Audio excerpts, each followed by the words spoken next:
Hey, we are live. What is Yes, we going on, are. Pablo? Hey, man. Long time, brother.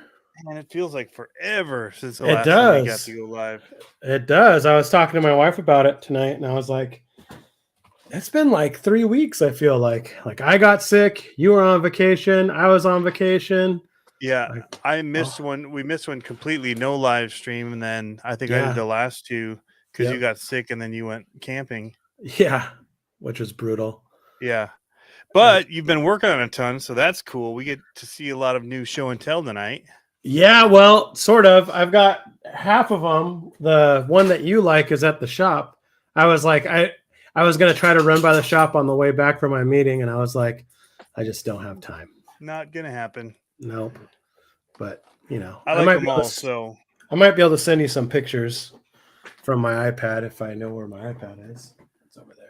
I'll get it for you in a minute. But yes, lots of metal work you've been doing. I have been. So for those who don't know, I took a little bit of a break off of the Instagram just because I needed it. I was like, I was there lurking, but I wasn't really posting, wasn't making content for it. I don't think people realize when you're doing content for a platform, you kind of have to ask yourself why sometimes and all that kind of good stuff. And for me, I was like, you know what? I'm just doing it to do it. And I got to take a break, but then taking a break, I got to make some actual projects for myself that I've Yep, been, that's nice.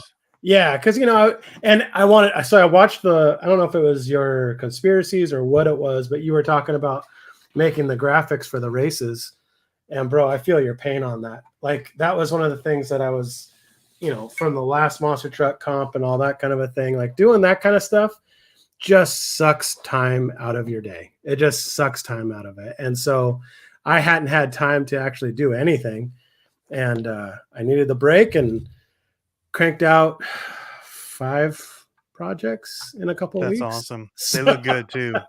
thanks, man. Thanks. Yeah, you kind of teased a bunch of them in that Instagram welcome back video. Oh yeah, the John Wick, huh? Oh Yeah. man, so good, so good. I see Cody Vandenberg's in there talking about Axial Fest. We'll talk about that a little. Yes. I get to go to Axial Fest, Badlands. I'm so Went from not jealous. being able to go to last minute being able to go, and I'm stoked. I'm so jealous. Like, I'm gonna open one for that. So I'm jealous because we don't have anything anywhere close to us that's of that kind of caliber. I mean, California's where it's at in California is a good 20 something hour drive for us. Dang. And yeah, there's just nothing at that caliber. And there's been some, like I've wanted to go for so long. And I was actually hoping that the Axial Fest in Badlands was later in the summer or in the fall, and ended up not being it. Because if it was later in the summer, I could have gone. But Road trip. yeah, well, I would have flown out there, but I had Yeah. the opportunity through with Scale Metal Supplies to go to Axial Fest and or in California, but I have a wedding I have to go to. I was like, son of a, like, really? Weddings. Curses. I What do people got to love each other? know. What's that all Why? about? Come on. What is that all about? Yeah. Yeah. So see XJ Sport 95 in here. I need to get with you, man. He's been talking about the fifth scale stuff. I've got it. oh, cool. Yeah, what's up, Here's Kurtz some RC? of it. Ooh, Well, here's spark plug. Spark plug. Yes, sir. And the rest of it's up over there. Not reachable, but it's all tidy in here. Well, it's not Yeah. tidy. It's a total disaster zone. But I know right where the parts are, Yeah. and they're in their pile right over there. Yeah. If I move them, I'm screwed because I know they've been there for so long. I won't remember where I moved them to. Yep. So. What's up? We have a hello from Southeast Alaska. Hello, Southeast Alaska. John Thomas, JMRCs. What's good, everybody? You've got some Eric of the other Williams, ones. how's it going? I was planning to work on this tonight while we talked. These are my exclusive CCXRC blacked out edition rock and roll. Yes. Got the little red pop on the top there over the motor. I love it. But Cody just reminded me as he said he was getting stuff ready for Badlands that my axial is broken. Oh no! And it's here. And I have the parts for it. I've had the parts for it for about 2 months. And I haven't fixed it yet. That sucks. So, yeah. I need to. Fix. So that was okay. So that was part of the idea of me taking a break and getting caught up on all this, is that I've been perpetually behind for all this time, and there's like a couple other things that I want to finish in the next couple of weeks. But one I'm finishing this week is our trail and our track, because what's killing me is that I haven't really been able to just go out and play and take video and then come back in. I've been working on something or working on stuff for other people, that kind of stuff. And so now it's like the stuff that we need to do is going to be out there, ready to go. And then we can just go out and play and all that kind of thing. And I already put the shot across the bow with my wife. I was like, how do you feel about Wednesdays or Thursdays or track days in the backyard? And she's like, what do you mean? I'm like, well, we invite my dad over, we invite my neighbor over, and me and the kids just go out there and race like we used to. And she's like, okay. Oh, cool. So we'll be doing burgers and stuff like that and just have our own little races back there. But the bad thing is that we all used to race slashes, 2-wheel drive slashes, like spec class. Yeah. You've upped your game. Well, I've poached it. I've poached the slashes and I made my sand rails out of them. So now I want to get the 2-wheel drive Pro 2, the Associated. Oh yeah. And have those out there with the slashes. I just do a 2-wheel drive spec class. It's fun, man. It is so much fun. Because I have the Pro 4 and that thing's a beast, but that's too fast for my little track. So if I just got the Pro 2s out there, put a 12 turn in it, except, rather than the brushless that it comes with, and just run them out there. So hopefully that's the plan. But now the bad news is I got to move something. So that means I got to either build something and sell it or put crosshairs on another project here that I don't need anymore. So. Yeah. Get some money for them. Yeah. I'm seeing XJ Sport. Alex, I'm actually, this weekend is Badlands, so I'm gone this weekend for Badlands. How are you prepping for that? What do you mean, how am I prepping for it? Like, what are you taking? I haven't prepped anything to this point. You mean you don't have an RC bug out bag or anything like that? What the crap's that? Yeah. You don't know what a bug out bag is? Just grab it and go?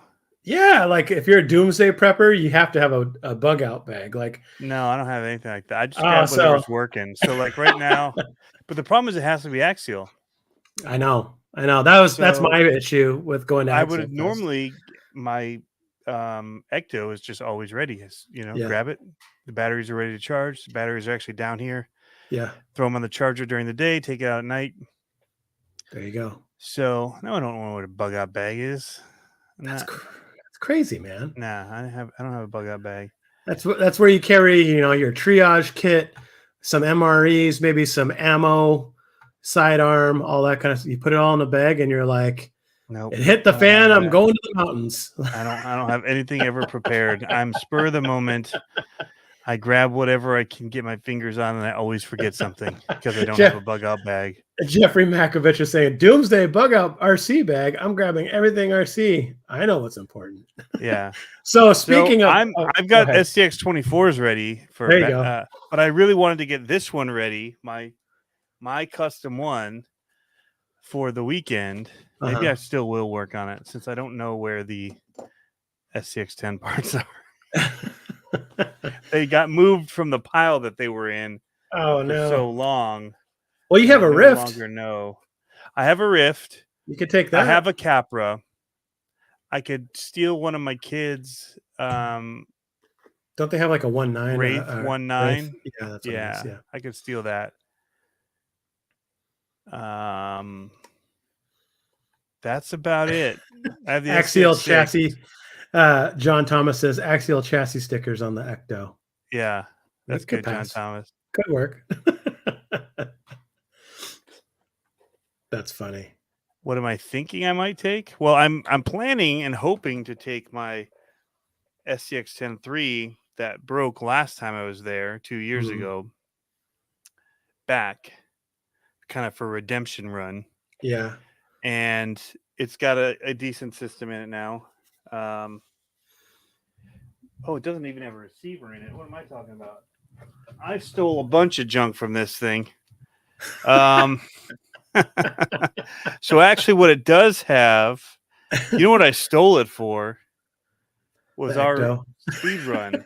Oh, I wanted the AVC out of it. Ah. So that little speed run buggy had like a 6-channel receiver in it or something dumb.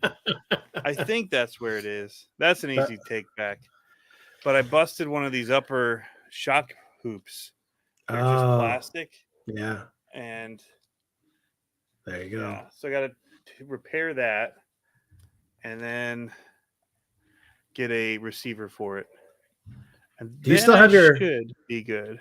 Do you still have your SCX6? Yes, I'll take that. Maybe. That's a lot of truck to take. It is a lot of truck to take. So you should send it to me and I'll exocage it for you. Make it like 90 pounds. Then it would be ridiculous. If you ever broke it, you just bury it. I know. You just bring a shovel with you in your backpack. You're like, I'm not gonna carry this one out. You part out some of the stuff, like take the servo and the electronics and bury it. Yeah, that would be heavy. Mine get pretty heavy. The last one I made isn't as heavy as the Frankenwagen, but it's still. Yeah, I don't want it to break and put it on my backpack. That's for sure. So I like where he's thinking. Just throw them off and take all SCX 24s. Just be like, what are you guys messing with all these other things for? This is where it's at. I know. I want spare parts in my backpack that people can buy off me on the trail. There you go. Oh, so that's what you're gonna have. I got some spare parts back here in case I break down. Got like 50 motors in case it gets hot and I start cooking them. You're gonna go back to the trains, planes, and automobiles. You're gonna be like, huh?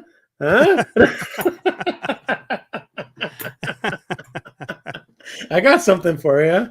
You want low speed control? Huh? Hey, Hoodwoods, what's going on? Yeah, so I'm definitely taking my my Creep SCX 24, and then I'll probably take one of the more stockish ones like the Bronco. Yeah, and that's got I think it's got my motor in it, and I think it might have a Honey Badger servo, but I didn't go crazy with it. Yeah, so that's my drive and diff covers and just barely. It's not specialized chassis or anything. It's just That's going to be my next build, Tony. It's going to be the CCX RC24. Nice. I've got those parts ready to go, and now I finally got the long wheelbase kit. Oh yeah, and so I'm going to do the long wheelbase, and my tires finally came from across the pond. You probably can't see them. The lighting's terrible in here. Oh, those are nice looking. These are those that look like the T-Mot 6, the Voodoo tires, but they're the China ones. Oh, I don't remember what brand they are. We don't talk about those here. We don't talk about I believe you, Bull Gear. He says, I have more SCX-24 parts in my carry-on bag than most RC shops have in stock. I believe him. That's awesome. Yeah. I believe it. I'm excited for these tires, Tony, because I've seen good things about them, and they are... Where's my 24? I just had it. There they are. Scale Papa's right. It could carry the rest of your stuff. I could literally open up the SCX6 and just put 4 SCX-24s on the inside and strap them into battery trays. You know what we should do is we should just make it into a taco truck, a big SCX6 taco truck that just has all these little. It's like a clown car for 24s that just come out. Bring some ramps and bridges out of it. Yeah, that'd be cool.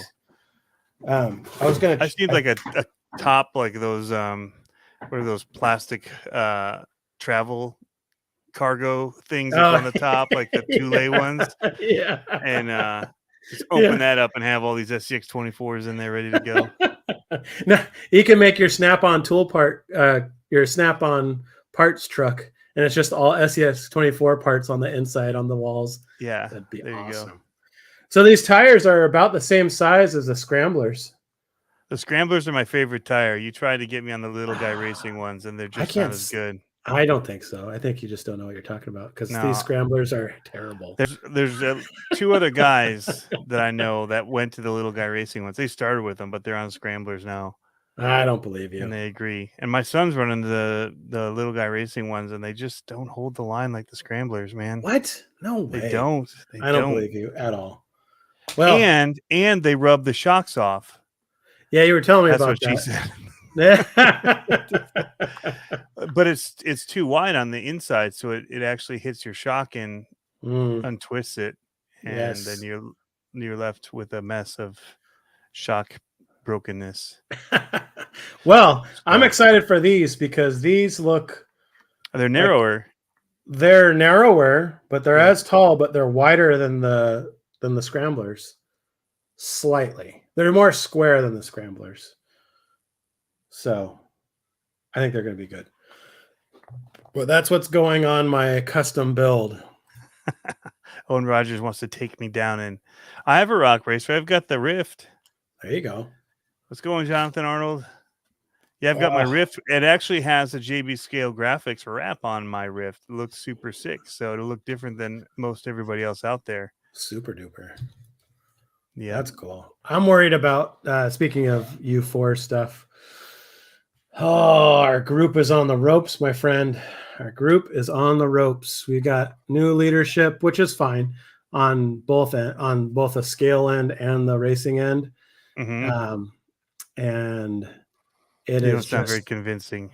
It's just the people are great. It's just the execution is tough because it's all volunteer and it's just there's no like brackets, you know, and so it's like we need to just like it's almost okay. So on things like this, it's almost like, look, there needs to be one person lays down the law, lays down the rules, and just keep it going, and then we can start adding stuff to it, and then we can start getting input. But if we take too much input, we're not going to get anywhere. You know what I mean? Just keep it going as is, and then make changes somewhere else. Yeah, like keep it down the road. Yeah, keep the momentum, but then we can change little things. And I'm all for the change because it does need a change. We needed to just like hammer. Yeah, it doesn't take much to kill something, man. That's the sad thing. You know, and the thing is that now our scale stuff is on. So our group does 1 weekend a month. It does scale trail, U4, and then it does the rock crawlers, like the wagon wheel rock crawlers. And then the next month it'll do Sorka comp, U4, and the rock crawler stuff. So it's every week is something different, but it's a lot for one person to take on for the 3 scales things. Yeah. And I'm almost at the point, because we don't have an Axial Fest or Pro Line by the Fire or Dead Man's Crawl, I'm almost at the point of reaching out to some of those people and be like, hey, why don't you help me help you? And let's get a big program or a big event up here in the Northwest. Because, man, we've got some awesome terrain out here. I mean, we've got everything out here. And there's a lot of people out here that are used to traveling 3 or 4 hours to get here. I mean, and back in the day before all this Rona stuff, we were like, there was one scale trail event where we had like 80 something trucks show up, and there's like no competition. It's just going out and having fun. And, you know, it's like stuff like that where I really miss that kind of vibe, but people kill the vibe too. So that sucks, but you know, what do you do? That always happens. It does. Just got to get through it. Yep. RC Frall's in the house. Matthew Copeland, Scott Griffin. I saw Dirk popped in here. Psycho 13 Garage. Mm-hmm.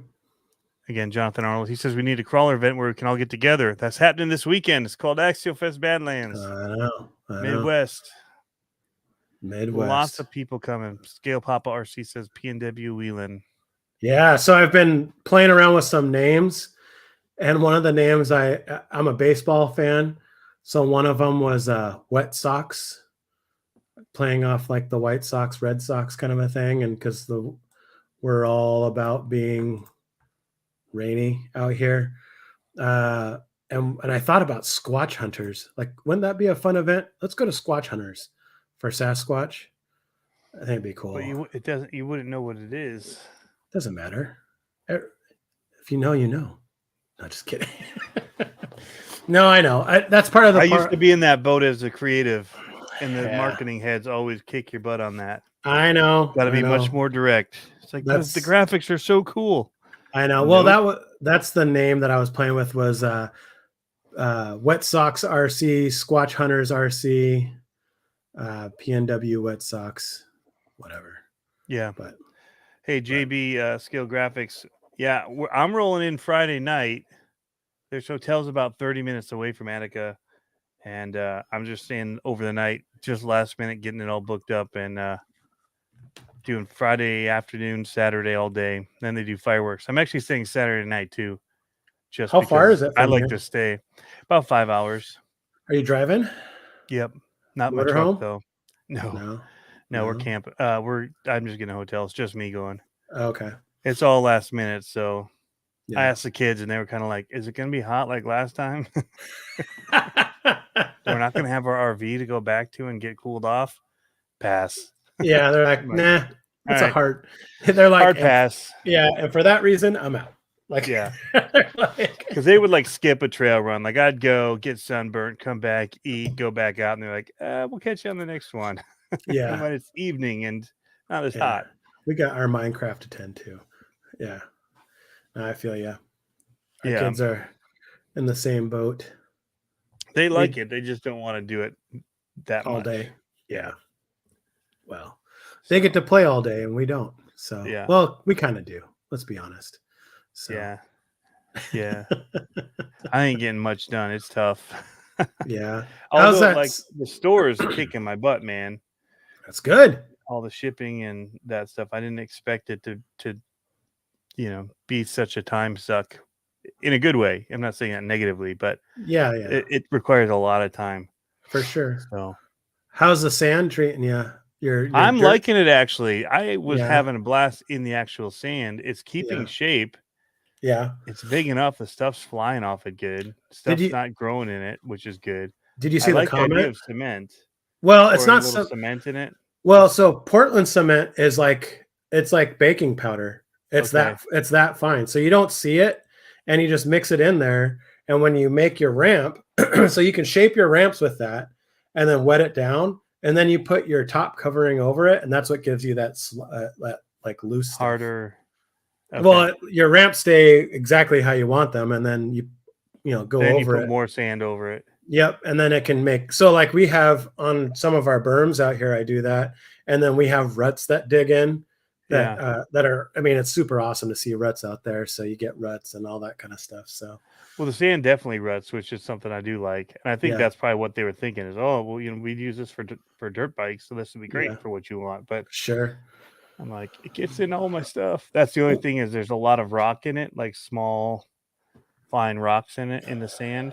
Yeah. Look at that. So one of the things that if anyone's getting sand paddles, I think wheels are awesome. Well, these are Spec RC wheels, 1.9s, and I got the 1.9 sand paddles from RC 4-wheel drive. They look rad, and this looks scale, right? The problem is that these tires are a little small. Like if you step it up to like a sand paw, or no, what's it where called? The tire itself has more rubber to it. Yeah, more sidewall. Yeah. It works a lot better. I have these ones called which ones are those? J Concepts or those? RC 4-wheel drive. So these are actually 1.9. They're not they're not 2.230 or whatever. They're actually scale tires. So they're rad and they kick up a heck of a roost. But bro, this thing is so much fun. Like it looked awesome in the videos. Oh, dude. And what's cool about it, what I can't wait to do is I'm going to put the slash tires back on the back and we're going to run them on our Sombrero Speedway. And we're just going to run them like this open. Yep. Yeah. Yep. So we're going to do that. But I mean, I still want to get a short course truck, 2 new ones to run out there. Cause that's where that looks wicked good though, man. Thanks. So we have 2 of them. I did this one for my son. So, okay. So I drew up plans for Scale Metal Supplies. So this one you'll be able to download the plans and build it exactly to this plan if you want, just like this. Like the cuts and the bends and all that. Yep. You'll just Yep. print out and bend to the print Yep. the printout. Yep. The only thing I'm going to change something, and it was kind of one of those things where you build it and then you're like, crap. The servo, where the servo mounts, I need to move this bar all the way back here because I have a lot of parts, but not everyone else has a lot of parts to like make it work. And if this bar wasn't here, it would be 10 times easier. 10 times easier to work on. So, but yeah, I mean, this thing's rad. So I did this one, and then I did a green one, and this one's very simple. So this one, I didn't build shock perches to it. It's just using the existing bulkhead that the slash comes with. Yeah, you just go over the top and protect it. Yep, that's all it is. That makes it simple. Super simple. And then this one is a little bit more in depth. So this one I don't have plans for, but it's based off the same. These rails at the bottom are based off the same thing, but I just changed up the cage and rolled some of this stuff to make it look a little cooler. But I actually made shock perches for it. It's still got some grass from the sand that we were playing in, but so I tried to look up some spec wheels, but everything said sold out when I was on there. Well, that's because he's making them to order now. Oh, so and you just say which one you want. Just tell him which. Yeah, just tell me or tell him. Okay, and then we'll get you make set them. up. Yep. So yeah, these are spec wheels too, and these wheels look sick. I like the other ones personally. Yeah, I'll tell you what number they are when we get off air because I don't remember off the top of my head. But these wheels those are wicked. Now you're planning to do something like that for the associated DR10 as well, right? Yep. I'm gonna do something probably a little different. I might use stainless for that. I don't know. We'll see. But that one, I think we should talk about at some point on how. I don't really see it as a competition. I see it as like a build series for both of us. Like you get yours, and I can rip them. Yeah, exactly. And you know, like I could walk where you you're at in the it. process, and yeah. And if you need help with like the metallurgy part of it, I could walk you through that, or however, you know, or if you want to do, like, if you want me to design the cage, and that way you can print it out and just follow the template, you could do that too. And so that way you can just, you know, because like basically what I tell people, the stuff that people see that I build, I design it in 3D, but that's just kind of like the starting point, and then I add pieces to it and bends and all that kind of stuff. So, you know, I would say I'll design it, and then you can add cross bracing, do whatever you want, just go to town with it. And it's just like, are you brazing it, or are you you're welding it all? Yeah, I weld it. Technically, the Lazarus project technically is brazed because I use silicon bronze, but I tigged it with silicon bronze. So it's, I think I tacked it first though, actually, with my MIG welder. I don't remember. I'm pretty sure I tacked it first. I need to get my brother out to take a look at mine. He does welding, and I think he could get the gas and all that set up on it to take it next level for me. Oh, dude, if you get the gas on your welder, it's like night and day. Yeah, night and day difference. Lot less splatter. Mine is just like a mess. Yeah, if you're pushing that flux core wire, it is dirty, and it's like you get pigeon poop everywhere, all the little balls, and it's all over the table, and Oh, dude, once you start using gas, it is like everything's clean, and it's just, I mean, you still get splatter, but it's not too bad. What do you call that? Like the sledge or whatever, the slag. Yeah. Yep. You still sledge. Get some I'm thinking Traxxas. I know. Speaking of which, that Traxxas on my mind. That X-Max looks cush. Man, the suspension on that thing is. You were beating the crap out of it in your video too. I was like, Tony, come on, man! Like, well, that's why I took it out of the box, and I was like, oh, I'm drooling over the body. I'm like, nope. Bam, threw it, top down, like scratch this thing before I even take it out, so I'm not afraid to do it. Man, like, just beat it up before I go out, so I'm not worried about it. Yeah, Yeah. Yeah. It was pretty But I see a sick, bunch dude. of people. Jeff come in from Jeff Walter. Hello from Southeast Alaska. Sammy Boswell, Dirty BRC. Weld with a coat hanger, Jeff Walter Ooh, says. yep. So you can weld with a coat hanger if you use oxyacetylene. That's a torch. That's the gas torch. And you could actually weld with that. I started that way back in my first days of welding, but it's kind of like, it's not brazing, but it's kind of like brazing with the Close, yeah. torch. Yeah, with the Just torch. melting that coat hanger up. Yep. So Yeah. been there, done that. Yeah, but that X-Max, man, I've wanted one since I had the original one. I got it when it first came out, and I loved it. Like, everyone was going 8S, and I was like, oh, 6S is plenty. I don't get why everybody needed more, blah, blah, blah. And I was still completely happy with it, but it was kind of got to that point where it's like, if I don't sell it now, they're not going to have the conversion kits anymore, Right. and nobody's going to want this. Right. So I sold it, and I had every intention of buying an 8S, but just like everything new started coming out, and I was doing the racing stuff. So I think I bought a Pro C, and I bought, some other vehicles at that point with that money. Yeah. And then every time I'd save up for it again, like something new would come out and I'd spend all the money on it. And it's just like, dang it. So nothing new's really been coming out that I've wanted. Nothing's been popping. Have you felt that way too? That it's like very slow. Well, very not only that it's slow, but like what gains are we seeing? And like I don't expect really any gains, meaning like in technology or in scaleism and all that kind of stuff. Yeah. You know what I mean? But I was thinking about that after watching your video, and I saw that new FMS 24 scale. It's cool looking. It does look rad. It looks really rad. Yeah, and I was like, well, that's cool because it's got a selectable gearbox and portals and stuff like that. But it's like, what else? Like what's really coming down the pipe, or what could come down the pipe? You know what I mean? Like 8S, bro. 8S is like, how many volts is that? I don't know how many amps that's pushing, but that's got to be pushing close to 200 amps. 14.4, I think is what it is. 14. Oh no, no, that's 8 amp. 8S is way higher. 14. Oh, no, that's 4S. That's 4S. Yeah, yeah, it's like 28. Per yeah, it's 28, like 29. Yeah, but I mean that kind of amperage. I mean, Yeah. you're almost getting to the point where you could weld with that kind of current.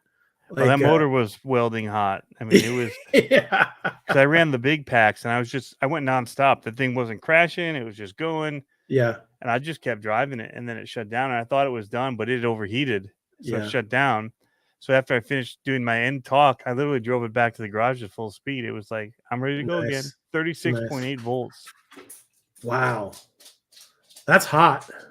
I mean, you could probably weld 16 gauge steel with 36 volts. Oh, no. Volts are different than amps. I take that back. So 36 volts. 29.6 is what I see. Yeah. So because it's 14.8 per battery for 4S, which would be 29.6 volts. Unless you're running high voltage batteries. Right. And the amperage, like I don't know what the ESC is rated at, because like I'm pushing 160 amps through some of my ESCs for the racing stuff, 180 amps, and that's pretty hot, man. Look at this punk in here. I know. Monster trucks. Doyle rules. Yay, RC. No, so seriously though. So here's how it happened. Like I wasn't joking about the fish store thing. totally legit. You're no intention of going, because normally that place that I bought it from is kind of like, it's like it's a really dud place, kind of. Yeah. All they sell is Traxxas. Yeah. And and railroad tracks, and they really are about railroad tracks. Yeah. And railroad stuff, and they don't say anything to you. They don't help you with anything. They're just there's just a guy that's in there. Yeah. That owns it or something. And so we go into this fish store to get we just got a fish tank stand for his turtle tank to move it into his Lego room, because it's just been sitting up on a ledge since we moved here. And so I needed, what did I need? I needed one of those like Python things for filling it and like cleaning it. Oh. That hooks up to the sink.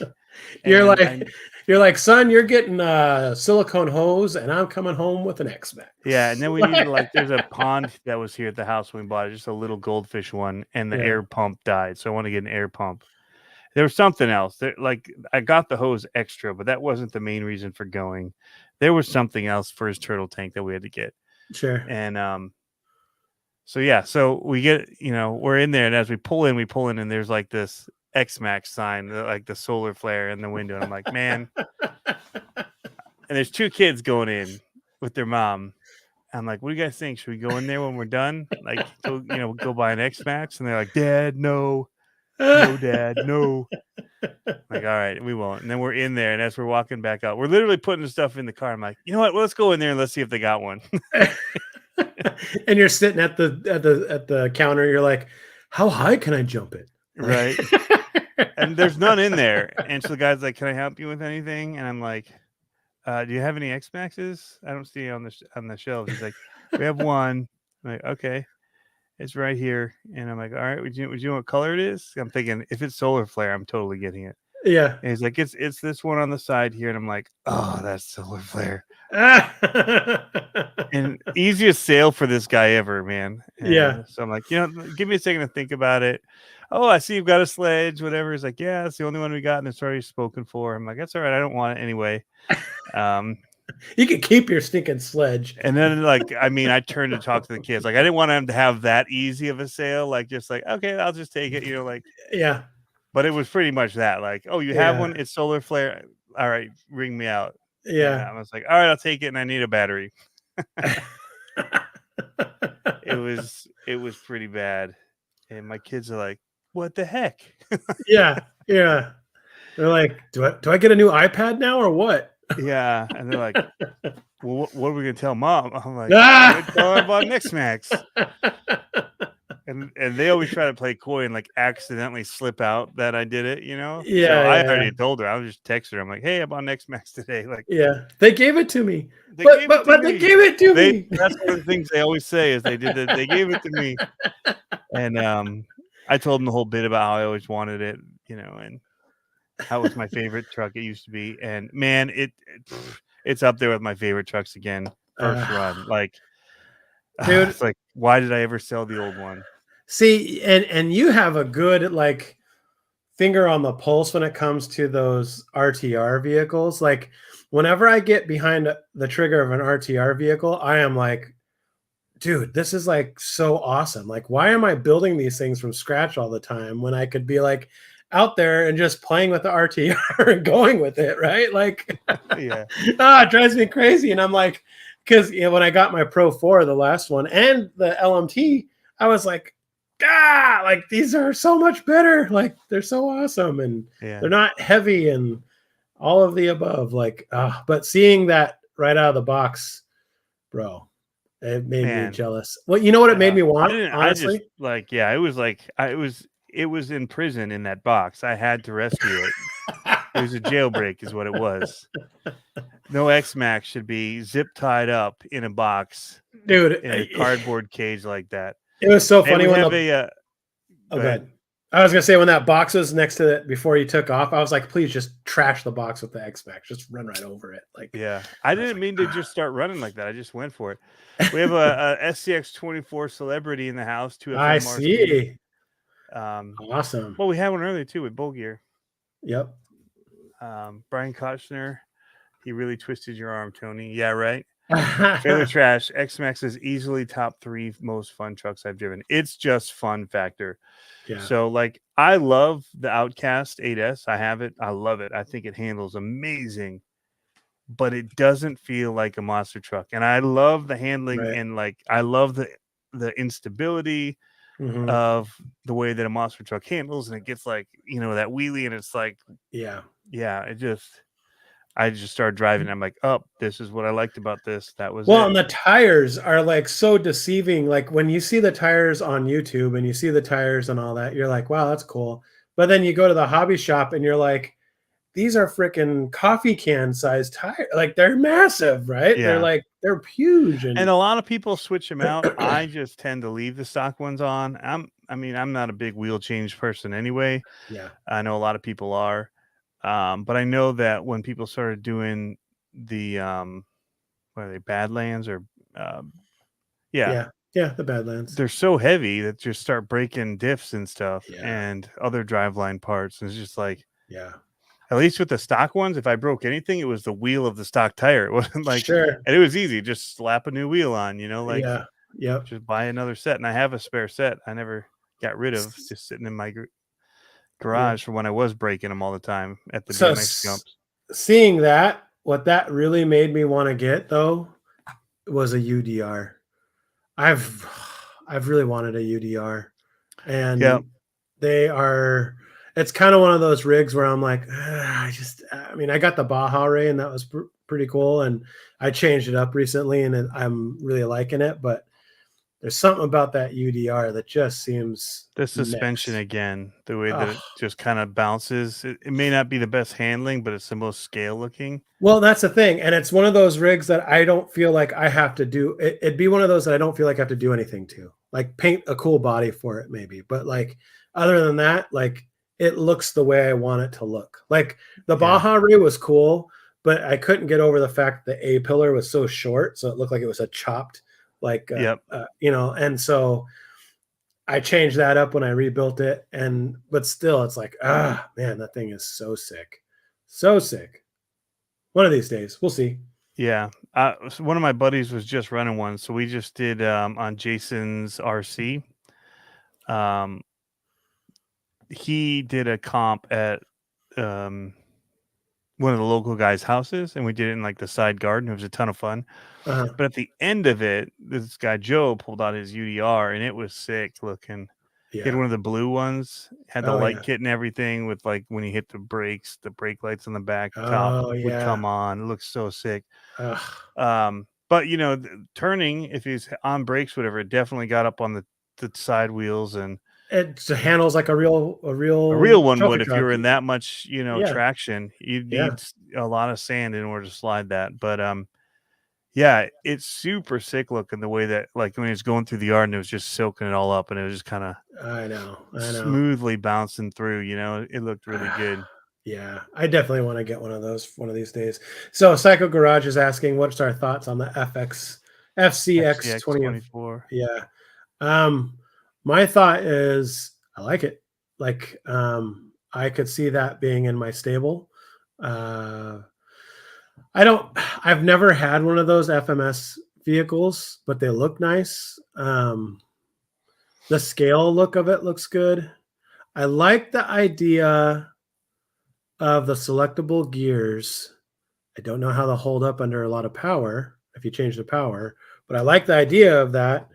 I'm interested to see. I haven't seen how they hide that second servo. I'm interested to see that. And It'll all come down, I think, to aftermarket. If yeah, aftermarket gets behind it, that'll yeah, change the game for it. yeah, Because even the original SCX 24 out of the box, yeah. it had some fun factor to it. But I mean, Mine sat like for a year until all the stuff caught up to it. like my Like, my scythe one that I have, that's fully outrigged, the carbon fiber one with the body on it, the creep. yeah. I mean, it's just so much fun to drive. Like Eh, I actually don't even need to drive 10th scale because it handles so How good. dare you? How dare you? I don't need it. How dare you, Tony? I don't need them. Oh, You can have them. They're uh, awesome. I'll take your X Just give Max. me a little rock garden. Well, I mean, crawlers. I don't. I'm talking crawlers. Whoa, whoa, whoa. Yeah, yeah. Hold on now, and that's not a 10 scale either. So, um, yeah, Yeah. Well, the thing that I'm interested in is what the gear change is. You know what I mean? Like, so I it's don't know if you've fast. seen, The second gear's fast. well, I don't know if you've seen out here, they're doing a U4 series with Yes, it's 24s. super fun looking. I mean, It's pretty rad. it Yeah. looked like uncontrolled chaos. It looked like herding cats. Yeah. Like you're like, When they were wow! all Like, trying to get up they came around that second rock side and trying to climb that, and they're all just like yeah. knocking each other out of the way. I need to get to one of their races. I mean, they're not up the street, but they're, an hour away. I don't have a vehicle that's set up for that, but I need to get out there and take some footage and and see about it because it looks pretty cool. I'm wondering if that second gear actually pulls a big enough difference to be faster because it is. It looks a lot faster. well, there's got to It looks like be. it. Well, that's motion blur Photoshop. You know what I'm saying? It looks like it does wheelies. But the thing is that's not fast though. That's torque because Yeah, it's that's geared true. down. It's geared down because of the portals. It's got to be. So so it's only so fast it's going to go anyway. Yep. Because of that gear reduction. Yeah. Yeah, that'll be questionable. Some people just like throwing two speeds in there. Yeah. Looking at you. I won't say the name of the company. But no, actually on my SCXM3, there's definitely a difference. And I use the second gear for like climbing. If I need that wheel speed to just try and like in sandy, loose conditions, just try and wheel speed my way up. Yeah. A lot of people lock it out. I use it. So I left the 2-speed in on it. Yeah. But yeah. So yeah, Sammy Boswell is the same way. And I read your comment, Sammy, about those Power Hobby belted. And I have some of those. But I don't like belted tires on monster trucks. Like if I'm jumping, it just I lose air control. And even if I'm not trying to do a flip, if I do something weird and I hit the jump weird and I endo off it, I need that wheel speed to be able to straighten it back out. I hear they have pills for that air control issue. Should get that checked out. Yeah. X-Lax. It comes with age, Tony. It comes with age. Yeah. Yes. Man, this is good. I'm glad to be back. This is fun. Yeah. Oh, 2FM RC. I saw the video he posted where he used the tool and the Honey Badger servo. Nice. And so that was cool. I haven't been able to comment yet. So that's stupid busy because guess what? We have guests coming over for the next couple nights. You're like, do you like RC? So interesting enough, like at our church, I went to a first time to like a small group there. Oh wow! And like tambourines. 4 out of the 5 guys, and their kids all do RCs. Nice. Like, I think we need to meet at our house one night. Yeah. Crash on the track. So it's like send them to Holy Rollers RC. Yeah, and I will. They're all in the mountain biking too. So I happened to pick up a mountain bike. Saw that too, and I was like, Tony, on a mountain bike? Come on. Yeah. Dude, I raced BMX for 10 years. Yeah, that was like 20 years ago. I know. I'm a big dude now. And I need to not be because I'm not calling you fat. I'm just saying. Oh, I am fat. I'll call myself it. In Virginia, I didn't want to do anything active. I just sweated too bad. And now that we're back here in Michigan, man, we're out all the time. So that's cool. That's awesome. I already been several miles running on it and feels great. I got it with the drop post seat. So you can just hit a button and it drops low. So you can, crank it like it's a BMX bike. Yeah. And then when you get to other things where you just want to sit down, you just hit the button, it pops back up. It's basically like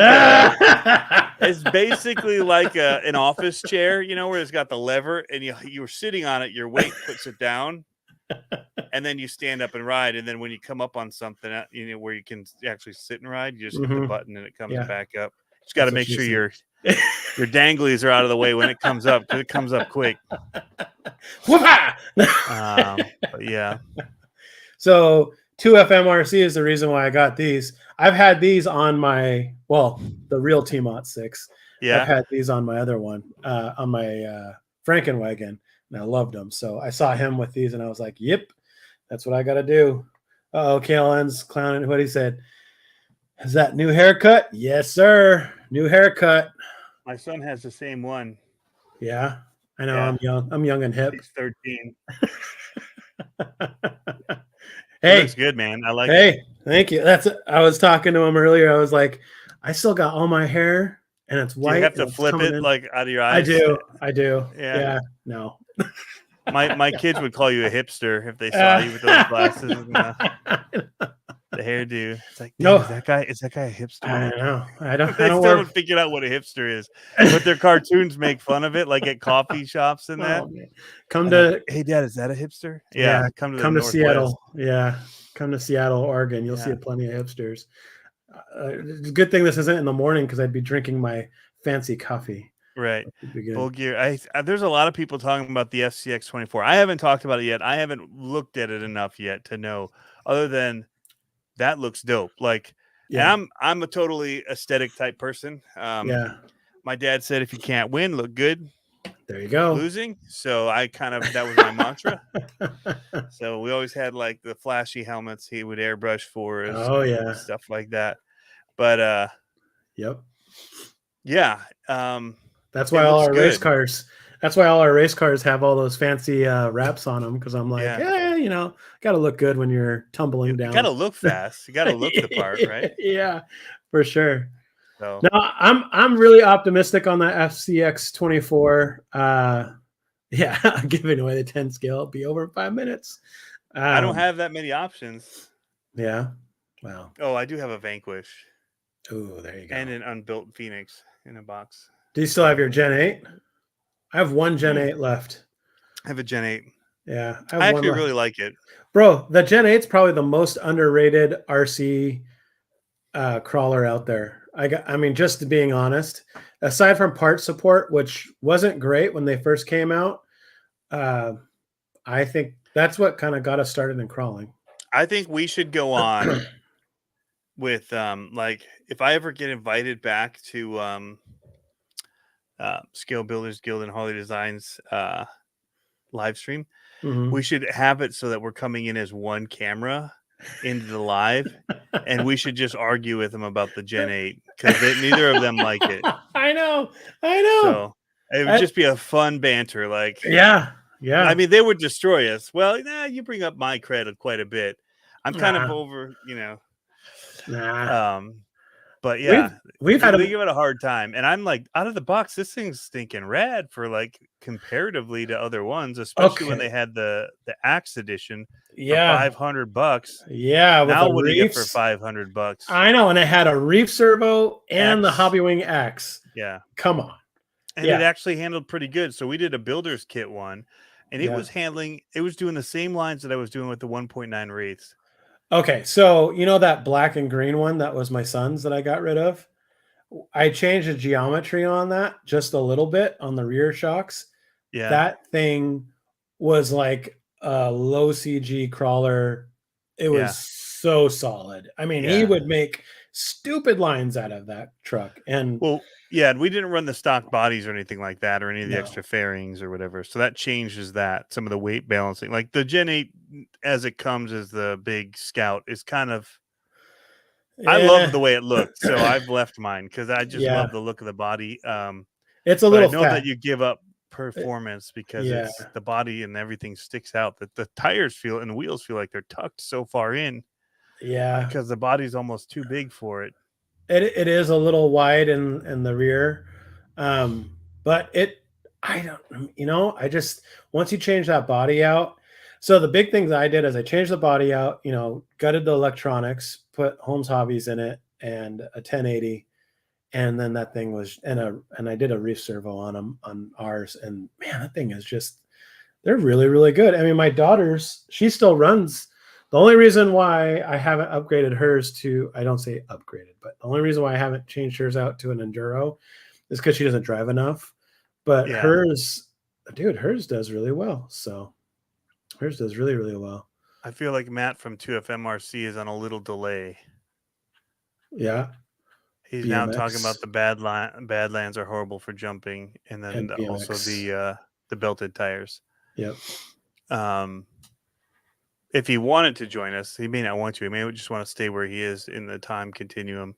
But if he wanted to join it live, there's that little live button or text on the screen that you can tap, and it pulls you all the way up to current speed. You don't need to be. We like going back to what we were talking about before. It's good because we missed a lot. I know, right? He rode street hard for years. Oh yeah. Yeah, that's man. I quit racing when I broke my collarbone in 2 places. That, and I moved to Virginia, and it was just too stinking hot. Like the humidity and heat was like, nah. That was like the days where you'd be like in Michigan, let's just stay home this weekend. Like you'd have 1 or 2 weekends where it's like blazing hot in like August. And But no, I agree. Belted tires just broke my Outcast 6S testing them. Came off a jump and just could not get it to nose up, and I just lawn darted that thing Yeah. and broke so much.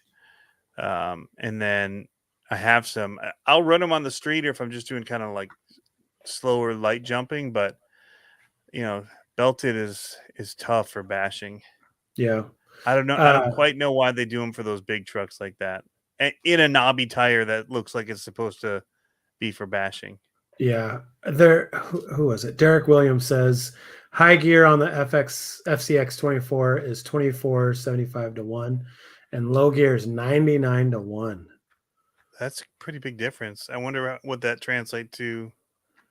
That's after the portals. It must be direct drive if it's a, so it must be it must be like a pass through gear that kicks over if it's a 99 to 1. So yeah, it must be including the portals. It's got to be. That's crazy. Man, I just went to this bike shop and I was looking for the bikes. Speaking of BMX for a second, it was a trip down memory lane. They had this like old hutch up on the wall with like the old star, like black logo. And I was like, man, they came back with that logo. And I was like, no, those are old bikes. I'm like, oh, so I started like looking at all. They had an Auburn. Do you remember the Auburn where the rear triangle bolted off so you could change colors of the rear triangle of the frame? It was so trick. That's It was cool. totally useless. Like it didn't serve a great purpose, but have you seen the trying to break it down. Have you seen the new Jurassic Park? No. The girl and the kid girl, I'm not giving anything away, so no spoilers, but she rides an old school large frame BMX and I don't know what it was. It kind of looked like a Diamondback. I was like, that's cool. Like, because I had a Diamondback. Yeah, so did I. And I was like, oh, that's kind of cool. Might have been a Haro. I couldn't tell, but it was something big, like longer, Mongoose. bigger. Yeah. It was pretty cool. I was like, oh man, that's rad. What was it? There was GT, and then there was what was the other one? There's GT, Diamondback, which are the same thing. Haro, Mongoose, Redline. Wasn't there? Redline. That was what I was trying to think of. Redline. Yeah. Free Agent was a big one. Yeah. Yeah. We had a bunch of those. And then I had the aluminum. Man, the welds on it were so sick. The PK Ripper. Yeah. The aluminum welds where they just stack them. Oh, they look so good. Yeah. But yeah. That's awesome. Speaking of tires, one of the tires that Dyno, that was it. Oh yeah, the Dyno. One of the tires that I saw that came out that I'm really interested in are the RC 4-wheel drive, the Patagonias, the 2.2s. Did you see those that came out? No. So they came out with 2.2s, and my problem with my Baja Ray was that I put a body on it that I liked, an old school body, and the 2.2s were just massive. Like I couldn't get any suspension travel on it. But these 2.2s are only like 5.4 or 5.3, something like that tall, which would be perfect for the situation. Because what I ended up doing is they had the BFGs, like KR3s or whatever, KO3s, and they made those in a 2.2, but they're still only like 4.5. And I put 4.75 19s on, stretched them out on my 2.2s, and they look sick. But man, I want to try it. Now I want to try out those other little bit taller Patagonias. And Patagonias are a great tire for crawling and all that. I don't know how they'd hold up with the high speed of Baja Ray, but I'm sure they'd be fine. But I got to try that for sure. Metal Bikes repping was that Levile? I don't know that one. Kuahara. That was another one.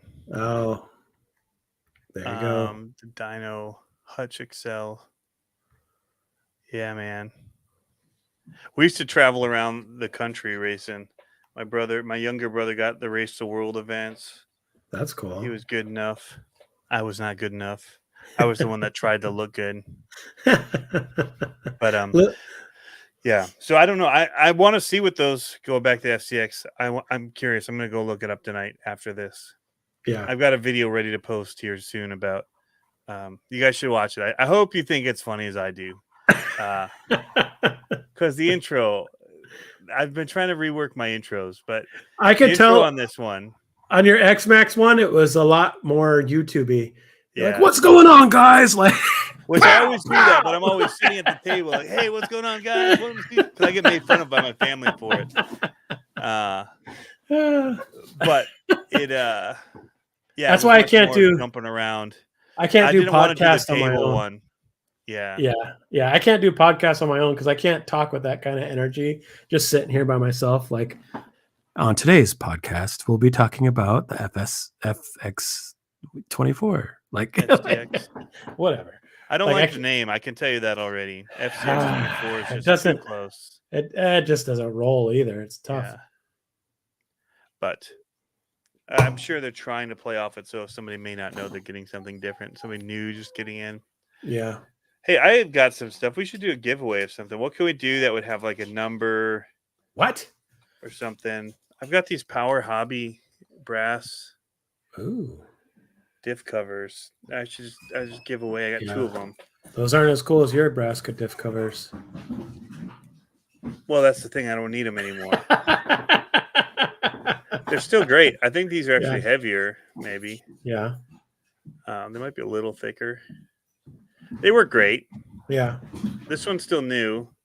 There you go. This one we'd taken out to put on something, but I think all the screws are there. If not, if I sell screw kits, you can. There you go. You can buy a screw kit to finish it out. I got 2-pack. What should we do? What can we do a giveaway for? Oh. And I apologize. So I had somebody email me yesterday. Said, "Hey, when's my order shipping?" You're like, "What order?" I'm like, "Hey." I look and it's like, oh, it's coming from eBay. Somebody ordered from eBay. Like, I missed it. Like, I go in every day and like I have this like Go Shippo and all the new orders show up in there except for eBay ones, right? Right. So now I have to add eBay to my list. I missed it. So I get like 500 emails in a day. Like, it's dumb. Like, between work and all everything, not quite. Like 300 maybe though. Yeah. A lot. And it's easy to miss those kind of things. And I mass delete a lot of that kind of junk where I'm just like, I'm not going to deal with this. Right. But I don't quite want to like unsubscribe yet because there is stuff that I do want from it. Like when I order stuff from eBay or. Right. Anyway. So I must have just deleted it and didn't realize it. I mean, my notification screen on my phone too is always, like fully like multiple scrolls, and it's like I must have just had to get into the phone one day, and instead of scrolling through these things to see what I'm missing in my alerts, I just went through and see, your kids are old enough where they'll do stuff. So that's my thing. My kids will get my phone and they'll ask for it or whatever. I'm like, yeah, sure, and they'll just swipe out all of my notifications, and I'm like, okay. Yeah, they're playing a game and they're just swiping them gone. And I never see it. Thanks. Yep. I needed that. Or they'll look at a message that'll pop up. They'll accidentally click in and somebody thinks that I've read a message and I haven't seen it and I have no idea that it's even unread because it's no longer blue. And I totally all the dad excuses. But total fail there. Like, sorry, bro, I'll throw in a couple extra things. And I always try to make it right. Like, sure. So I've had a couple. Even Fern Dog, I messed up something on his. Oh no, he's coming after you with his luchador mask. Right. Well, that's Fern Solo. Fern Solo. Fern Dog. Oh, sorry. Anyway, but the there was one batch where I had the kids helping and they were so ecstatic about it. And I'm printing off all the order forms, and they're bagging them and all that, and then I'll print the label for them, and I'll ask them like, "What do you got? This." Like, it says I have these things. Well, they weren't looking at quantities. They were just looking at the name of things and grabbing them and putting them in. And so there was a good 1 week where I got about 10 people just being like, hey, I'm missing something. All right, I'll send you it and something else just for your trouble. Sorry. And now I have them lay it out. Like, if they want to help, they can, because they love doing it. Yeah, and I'll give them the form and they'll lay them out with the envelope and they won't put it in until I. There you go. QC initial that it's all there. But yeah, it's like one of those. Shoot. Did I ever tell you about that time that my wife and I went through Wendy's drive-thru and they were training someone, and so they're training them and we can hear them on the mic, going back and forth. And she just totally like botched up the whole thing, you know. And right as we start to pull away, you hear the manager go, "Stacy, you're killing me. Take a 10." And we pull up to the line. We're like, "Is Stacy okay?" Yeah.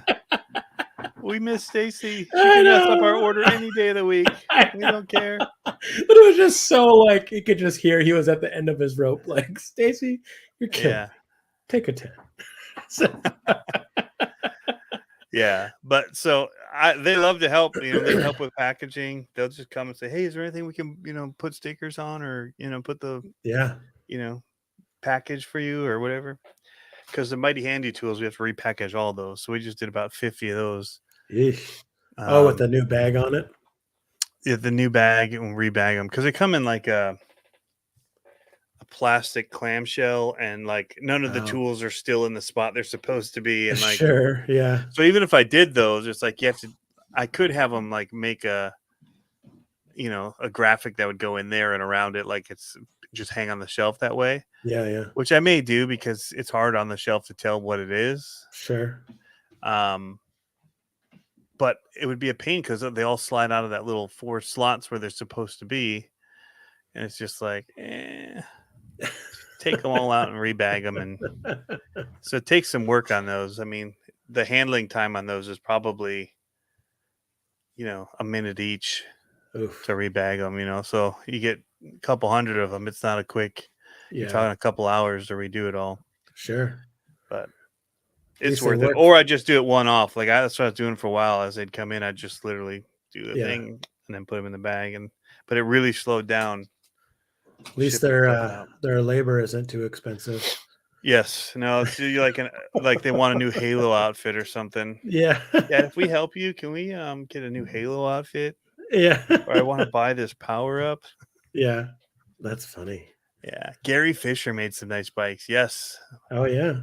I remember those. I forgot about those. So much Yeah, old Jeff school Walter was one of the packages that was missing some stuff. stuff. He's like, son of a. That's funny. So what do you got? So you've got They're coming, Badlands. Dirk. They're coming. You've got Badlands coming. Yep. And then what's your? So when do Then you I'm want to going start? to a truck show in July in Texas.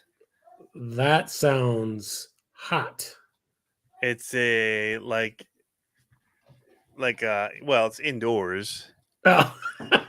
It's like huge. It's at the Cowboy Stadium. Wow. And it's all the lifted and slam trucks and like all the crazy cool wheels and all that's that. cool. That's cool. Yeah, so that's like mid-July. I'm going to be going down there and check that out. Are you just going for fun or are you going for work? A little bit of both. Uh-oh. Is this a conspiracy? I have no idea what you're talking about, my man. I can put together one thing that I know you've worked with in the past that would fit that kind of pigeon toe hold or whatever it's called. Oh, yep. Kyosho, yeah. No, not Kyosho. I'll let people put that together. Yeah, Psycho Garage. I do have some brass diff covers coming in brass color. That'll be thicker, a little bit heavier, a little bit more expensive. You're like, let's change the subject. I don't know. Maybe near Mofo. I think it's in Dallas. I fly into Dallas. I'm trying to look up my plane tickets. That's what I was looking for. That's cool. Texas, huh? I need to get down to Texas. I have a buddy. Actually, I take that Dallas, Fort Worth. Yeah, I mean, it's at this Cowboy Stadium. I had buddies in Texas, and they all moved away. One moved to Canada, and one moved to Florida. Really? Get down there. Well, one's a snowbird, so he's in Canada in the summer, and then Texas in the winter. Or Texas, how does that work? Yeah, something like that. So, it's the Summer Truckin' Nationals. That's what it's called. Cool. You should come with me to it, and you should go meet your friends. All the little mini trucks. That'd be sweet, dude. I'd love to go down there.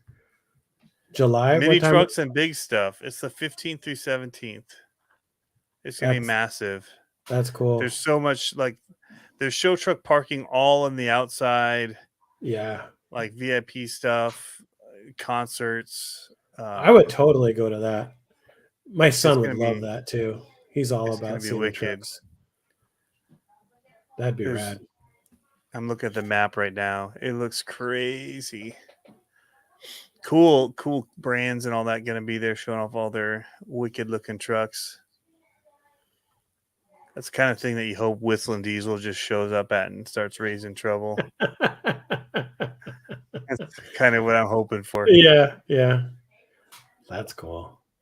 When are we going to start this sandrail build? When do you want to start it? I don't know. Are you still wanting to do that 30-mile thing? Yeah. Yep. I'm still doing it. When's it start? July? Anytime in July. So I was talking to Element about that.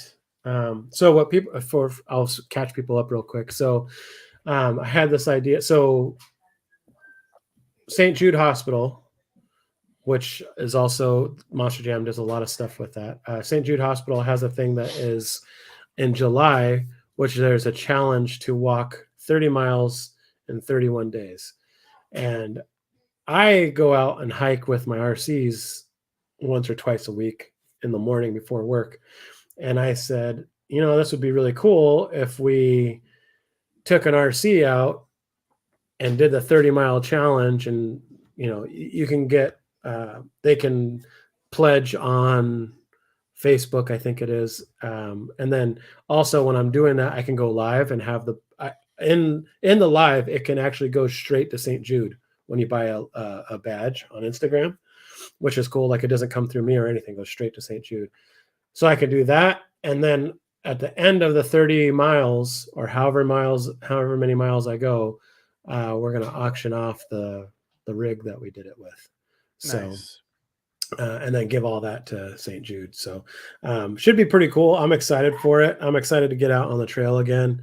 And I think I'm going to have to backpack one of my other trucks while I'm doing that so I can have some fun with both of my trucks. So yeah, because you're going to do one as a giveaway truck. Are you going to run more of a stalker, like a Sendero, or I think show so. it off? Yeah, I think show so. Off its capabilities.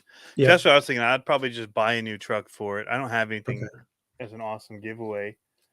Well, you don't have to give it. You don't have to give yours away. I mean, we can just do it where they sponsor for the miles that we're doing or whatever. You know what I mean? Like you can take one of your trail trucks and do it. So, because I don't know exactly the details. I was talking to them about how to do the details for doing this kind of thing. Like I was thinking maybe what it is that whoever sponsors throughout the term of it, or, whoever buys a badge or whatever that donates, however they do it, if they provide their receipt or, show that, or I can track it, they're automatically entered into the raffle for it.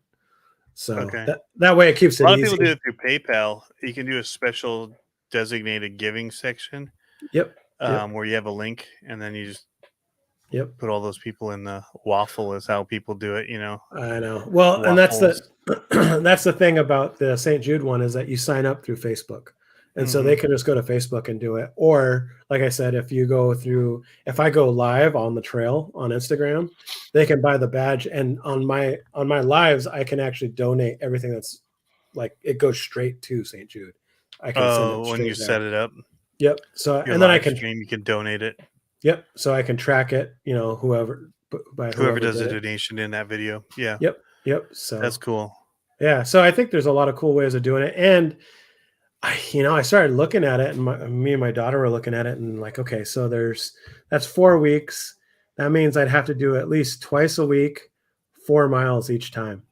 And 4 miles isn't that bad, but it's a long ways to go behind an RC car. Like normally we've done some Especially if you're slow crawling, you'd have to be doing fast crawling. Yeah, it's trail driving. I mean, so that's what like going down a trail driving in front of you and then find a spot to hit a few rocks and then call it.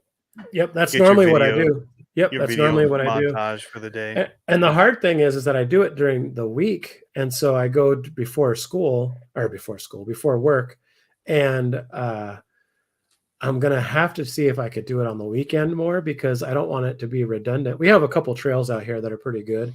Like I could get probably 20 miles of trail in without seeing the same trail but it kind of looks the same. So I'd like to go some other places.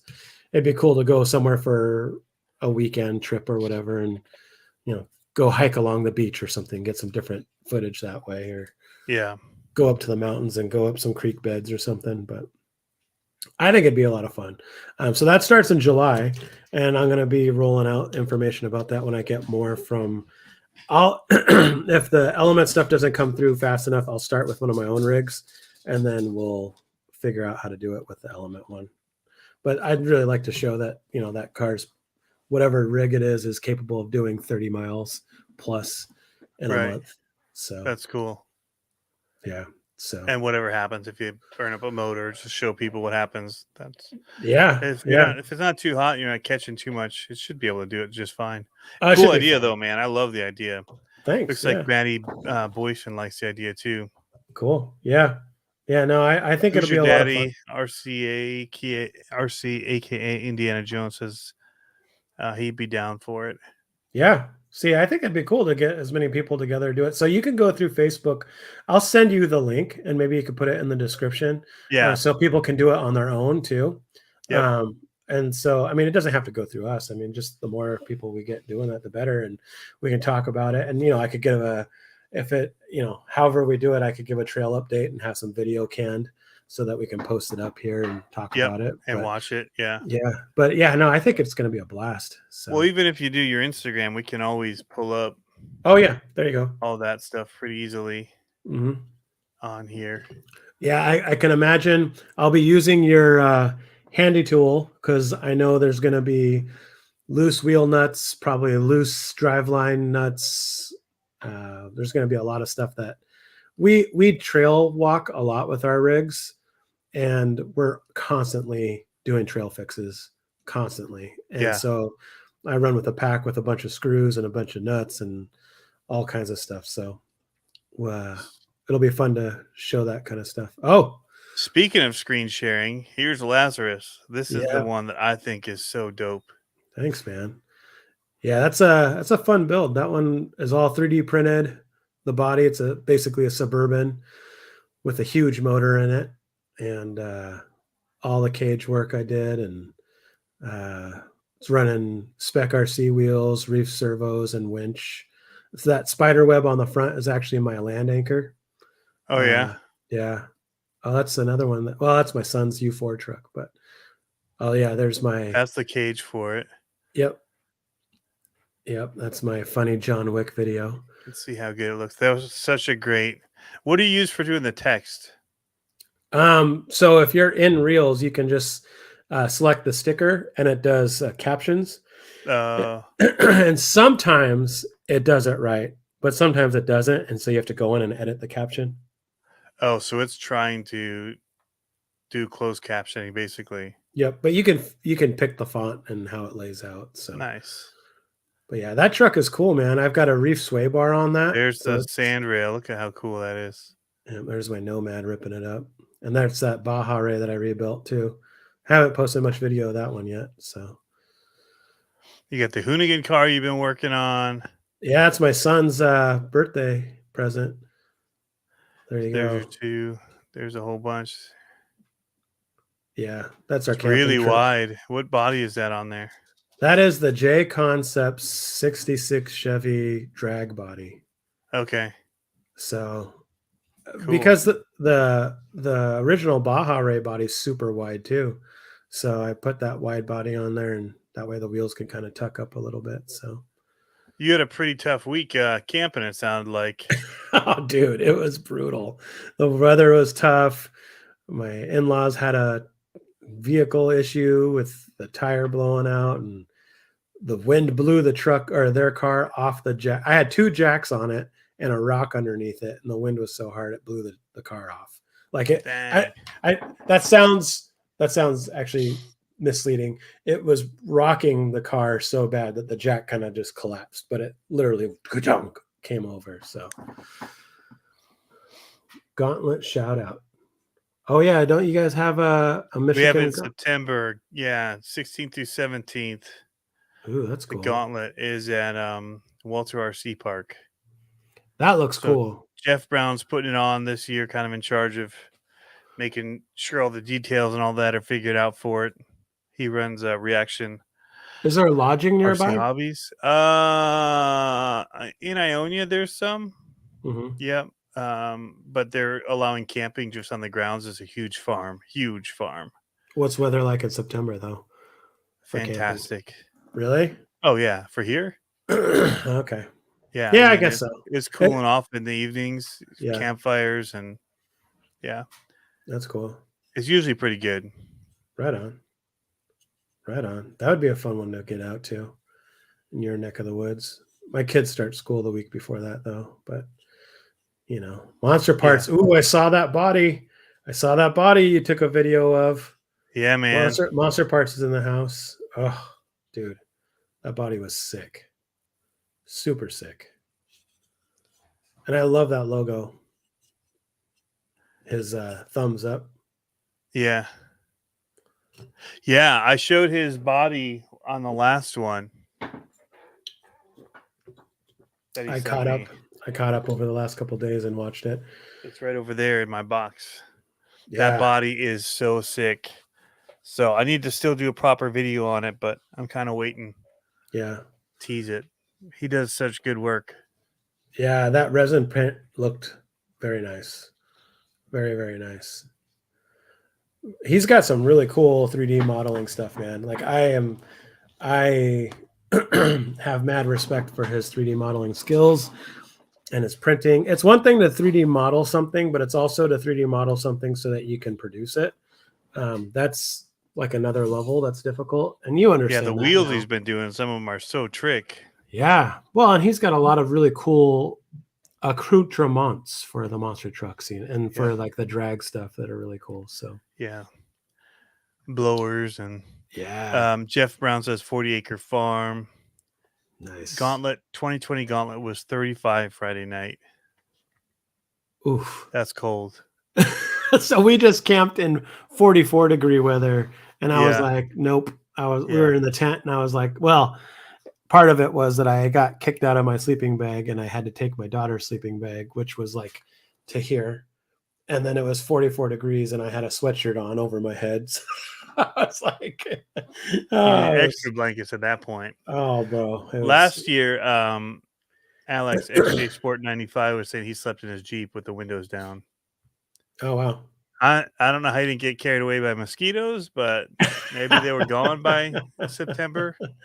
Yeah. It's cool enough, but if I recall, the weather was fantastic last year for it. That's cool. So that's when I was talking about our group kind of like slowly falling apart out here. I'm worried about that because we've got our Warrior weekend that we did last year. That was just so much fun. And the guy said he wouldn't be able to carry it this summer. And I'm like, it's a bummer because it's like the location. No, he just can't. He's just overextended and he can't do the time for it. Okay. And the guy that took it on, and so the guy that's running it.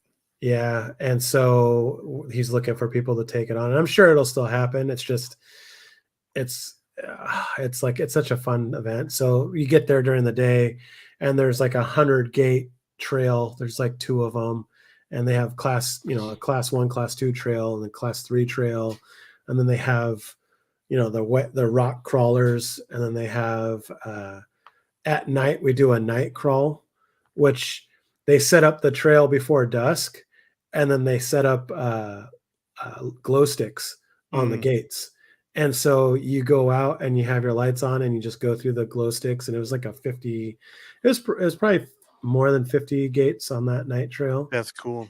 So much fun. That was a blast. And then the day after that's all U4 racing. Yeah. So what they do is Friday night they do Purgatory, and they do it's basically like U4 racing, but it's one car, and it's like timed, like how many laps you can do, right? Around That's this big cool. circle that they have, which is pretty wicked. I'm supposed to be running a 24 scale comp on Friday night as well. Okay. So we'll see how that, because it's a different area of the park, I think, where we'll be doing that up kind of just by the campground. Sure. Because this time they're doing camping in the front, because last time we camped in the back where the trails were. Uh-huh. And I think this time they're doing the camping out toward the front, of which is, I don't know, what is it, a half mile from the trails? It's a long way. It's a good Yeah. way, up their driveway through like a farm field Yeah. back to the back trails. But I think they're doing it up in the front because they can do other things up there that they wouldn't allow in the back. Maybe Yeah. fires. I don't know what it was that they could do. Um, but there's also other stuff up front that is available. There's like a flying field. There's like a rock crawler course that's out in the open. That's just like man-made Hmm. course with rocks and all kinds of stuff. There's a off-road track and there's a dirt oval track. Oh, And then that's there's like a cool. bash area, and he's been working on a monster truck area. I haven't been able to get up there and see it yet. I need to do that. Maybe next week I'll head up and see That's who's cool. got up there. They're doing a ton of stuff up there. See, that's the only So thing that's a bummer for like I'd love to travel and do those things, but then I feel like I wouldn't be able to take my trucks with me. You know what right. I mean? For like all that stuff, like I'd have to pick two. You know what I mean? Like Yeah. two and a mini or something like that. Yep. And two would be excessive. Jeff Brown says he needs Element on board this year at the Gauntlet. Ah, that would be cool. Is there content that shows the Gauntlet? I thought you showed something about it last year. I did a video from there, and I'm Yeah. going to be going to with Jeff to make some content. There's a ton of people that show up. Okay. Um, That's cool. yeah, it's a pretty big crowd. I was Um, shocked when I showed up there how big the crowd was for it.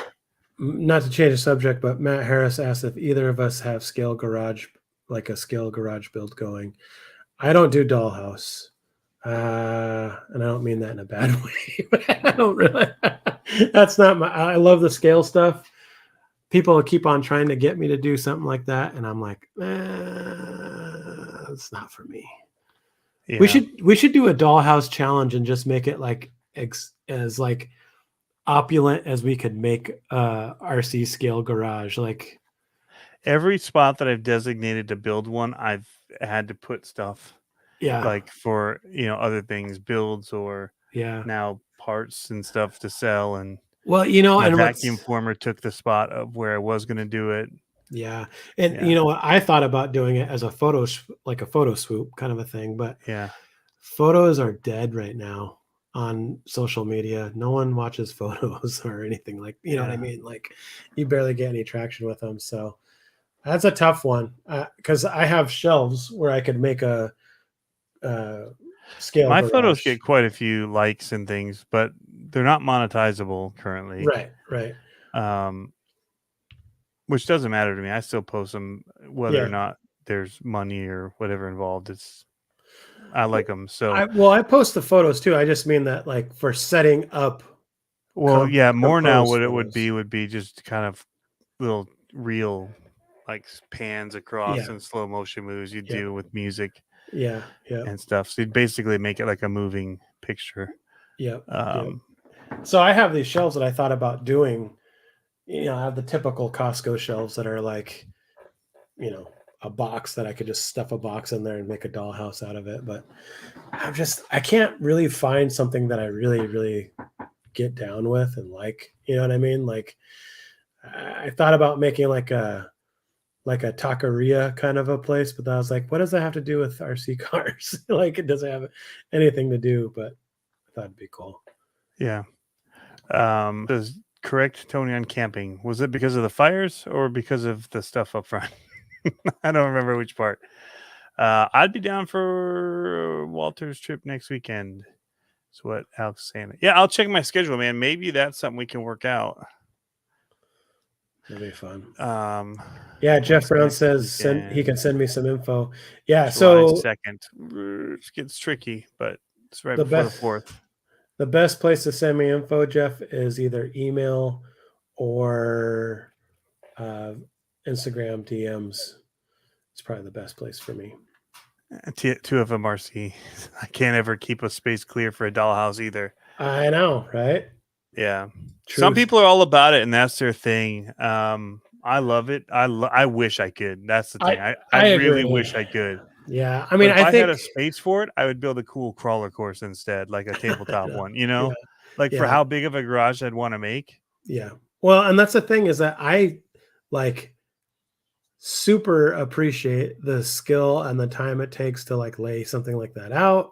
And some of the people that I see that make their own like tool, like, make their own drill press and 3D print their, Yeah. all this kind of stuff. I think that's awesome. I just don't, I ain't got time for that. Like, and I So don't got the space and I'm not clean enough for it. So I'm not either. We just did those like cube white, IKEA or Target or Walmart shelves yeah. underneath our little crawler L that we have. Uh-huh. Of course, that I basically use for testing stuff on. And then in those we put different trucks, and I told the kids they could build their own little garage in them, but Yeah. we haven't. Yeah.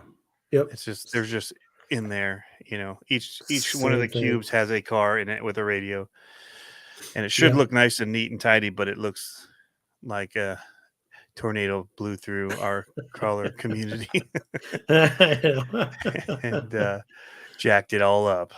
Yep. 2FMRC is saying he's building a new course on a lift so he can just raise His and new lower. course is looking legit. I haven't seen it. I haven't watched the video lately. Well, if you watch his latest one that I just saw, where he was doing the new pancake motor from Mofo, which looks really good. Uh-huh. Yeah. And like I said, I have a few parts and stuff, but I'm not at all doing what Mofo's got. And Yeah. props to him for what he's creating and doing for the community. I dig it. So a big fan of his. Yeah. Not trying to be competitive with him. I just have a few things with the logo on them. I mean, if you literally looked, it's like under the stairway closet of stuff. It's not some big undertaking like a full garage full of stuff. Sure. I have a few of the parts that I use, like so that I can go ahead and grab them for my builds. Here's a There you go. micro Komodo with this stellar transmission all ready to go. So wait, is this the full size? I wanted the micro. This is a Komodo. I grabbed the wrong one. I have the micro ones back there because I learned something is if you really want to drop this and go full droop, no springs at all. Did you just show us something you weren't supposed to show us? No, the Komodo. That's a full size. I don't want the full size one in this one. I have it in all my other ones, which is fine most of the time. But if you literally just remove the springs and let it sit all the way down, I tried to go to metal drive shafts and it was hitting. And I thought it was the drive shaft hitting the upper links causing binding. So I put a plastic upper link on. And I was just going to grind it out with that drive shaft. And so I'm just like holding it. And then I realized I look in the middle of the drive shaft and there's this worn silver part and the black drive shafts. And I'm like, what the? And I realized the motor is what was hitting. Oh, the motor spinning actually hits the drive shaft fully if you're straight down fully compressed, which you almost never are if you have springs. Right. It sits up enough and you're side to side, so you never really have that hit or bind. Yeah. But if you remove all the springs, it just binds up on the motor. So I'm going to try the smaller one and see if I can't get it to sit lower and not bind. It shouldn't because the motor's quite a bit smaller. Yeah. That was a long story. What were we going to do like a number on? What do you mean a number? Like pick a number? Yeah, we should do like one of those number picking things and just a random generator and have people put numbers in between like 1 and 100 and whoever gets it. Like if you just write down a number on a piece of paper. Okay. Whoever comes the closest. All right. I can do that. I just want to give some of this stuff away to somebody.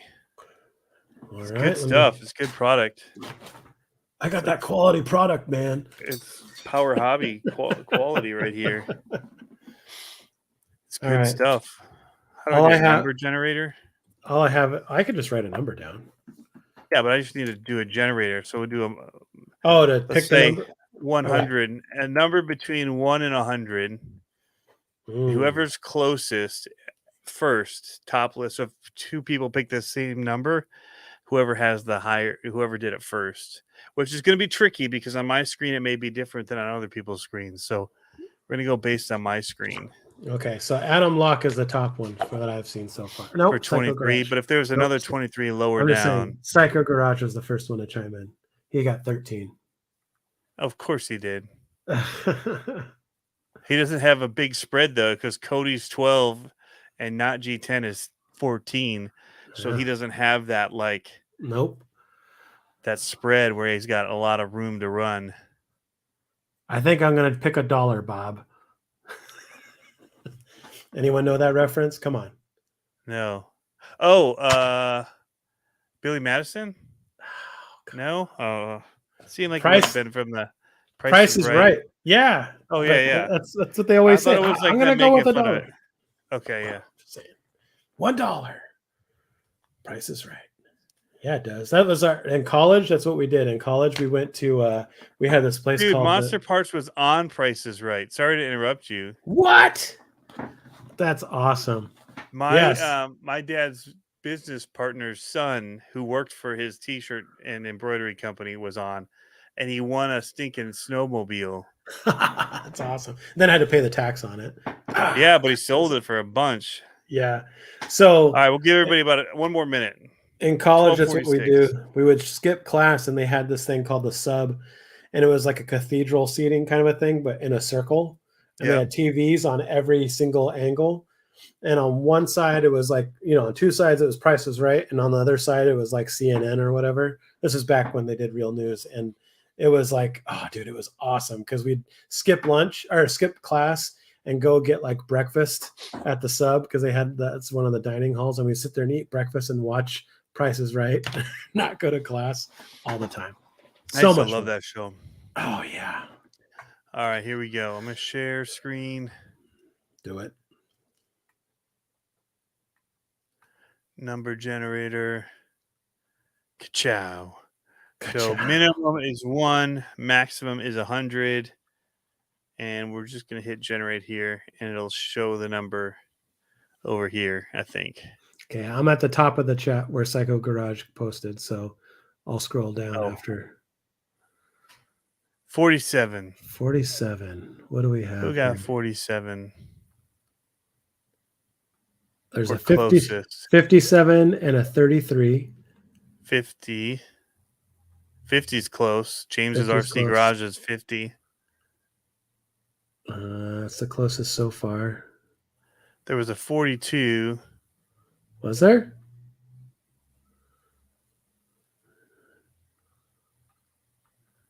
I see a 45. XJ Sport and not G10 was a 45. But was that before or after your... People are still saying numbers. Yeah. I think I hit it. The last I looked was Emmons Racing at 42. Okay. So right after that, a minute after that was XJ Sport. I said to 1246. I just don't know if they'd already said the number or not. Right. XJ Sports got it. So they say that it was good and clear. Okay.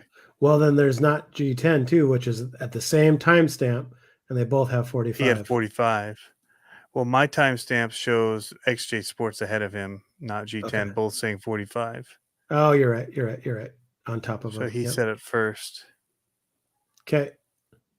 So we'll give it to XJ Sports. I'll allow 95.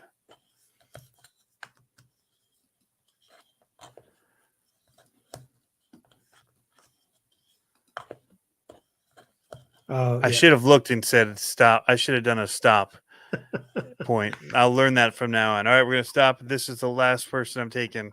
Yep. Next time we'll do that. But I said 1246. You know what we should do on one of them? I have some prints like this that we could probably send to people.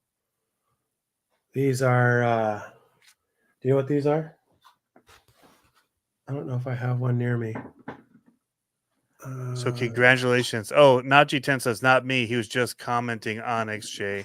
He was saying he got 45 was closest. All right, so XJ is the winner. XJ Sport 95. Congratulations. Get you these 2 Power Hobbies. You know where I live, actually, so there's that. So hey, you just saved on shipping. You, or I can mail it to you.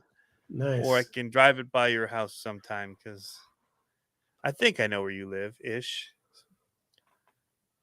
I don't actually know what house. I know the road where he is. Monster Part says he won the showcase but had to forfeit because he won Let's Make a Deal the week before.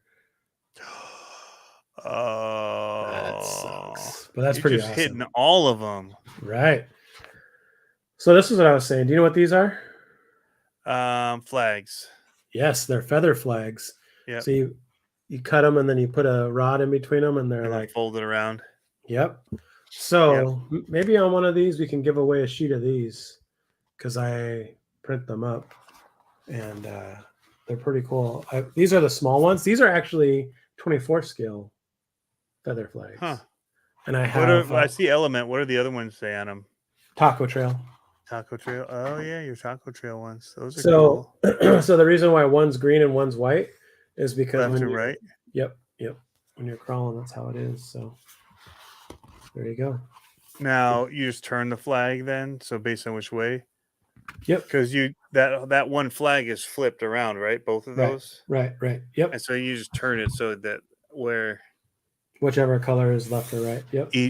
Either flag could be either or. Yep. You select. So okay. Nice. Yeah, they're pretty cool. I'll be making a video on my Taco Trail with 10th scale shortly. So I've actually got to modify the Lazarus build. That's one of the things, like I said, it's so rad seeing the ability to take a RTR and go out and run it and make it do exactly what you want. Because like my Lazarus build did great and I really like it, but where the front fender came down at full flex, I would catch my tire every time, and I was just like, oh, so frustrating. So I'm just gonna bob the fenders at a 45 and make a new bumper for it. Nice. But it says, Pablo, how do you flag on rocks where you can't stick a post in? I have dirt and rocks on my course, but what I've seen other people do is they use the cones and they stick them on the cones, or like the axial pucks, the axial gates. If you just poke a hole in the top, they stick in that too. What about that blue tack stuff that they do? Used to hold posters to the wall. Yep. Stick it in that and stick it to a rock. Yep. There's a lot of different ways you can do it. But Robert, the front fenders. Yes, that's what I'm talking about. Oh, dang. Was letting the dogs outside. XJ Sport 95. He just saw that he won. Thinking putty. Nice. Hammer drill. Cody Vanderbilt says hammer drill. It's hammer time, baby. This bit right here, this is how you do it. Yeah. Yep. Nature be damned. Yep. Why are all these holes in these rocks out here? Yep. That's the way to do it. Oh, man. I can't wait to get my trail and my track done. I think Monster Part's right. It is code. It's code. What? He says, oh, dang, was letting the dogs outside. Oh. Monster Part said, is that code for taking a poop? Yep. Jeff Brown says, oh, Pablo, what's your IG? It's just RC_amigos. Yes, sir. Be ready to be wowed if you've never seen my Instagram. Just kidding. Just kidding. Jeff, it'll take him a minute. He just got onto the Instagrams. Yeah. I put Facebook back on my phone a couple weeks ago. I know. I'm thinking about taking it off now. I only put it on my phone for the Reefs team thing and for what's it called? The local chapter, the RC chapter. But it's like now I'm like, I'm out. Maybe. Yeah. That's code 10100 is what that is. Yeah. When you talk trucker code 10100. XJ has a newborn. Congratulations. Yeah. Welcome to the club. Is it his first or his 10th newborn? Bueller. Bueller. So, Jeff, hey, I've been on IG 4 days with the shop. Well, then follow for follow. I'll follow you back. There you go. I'll see it pop up. What's in the box? Great shirt. Hope all is good.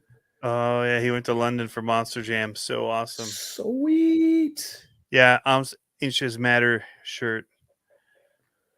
If you get it, you get it. Yeah. Monster Parts is saying I got the hair. I don't think I think I might have been on with you once without a hat. I normally always wear my hat. Always got to wear a hat. Got like that perfect swoop. It's like a wave. Cody called it the Silver Surfer.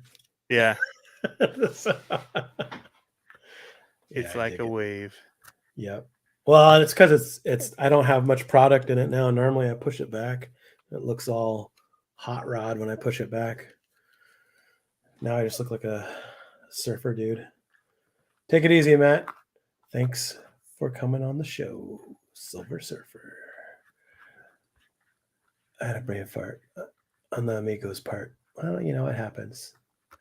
See you later. Thank you. What's in the box, Peter?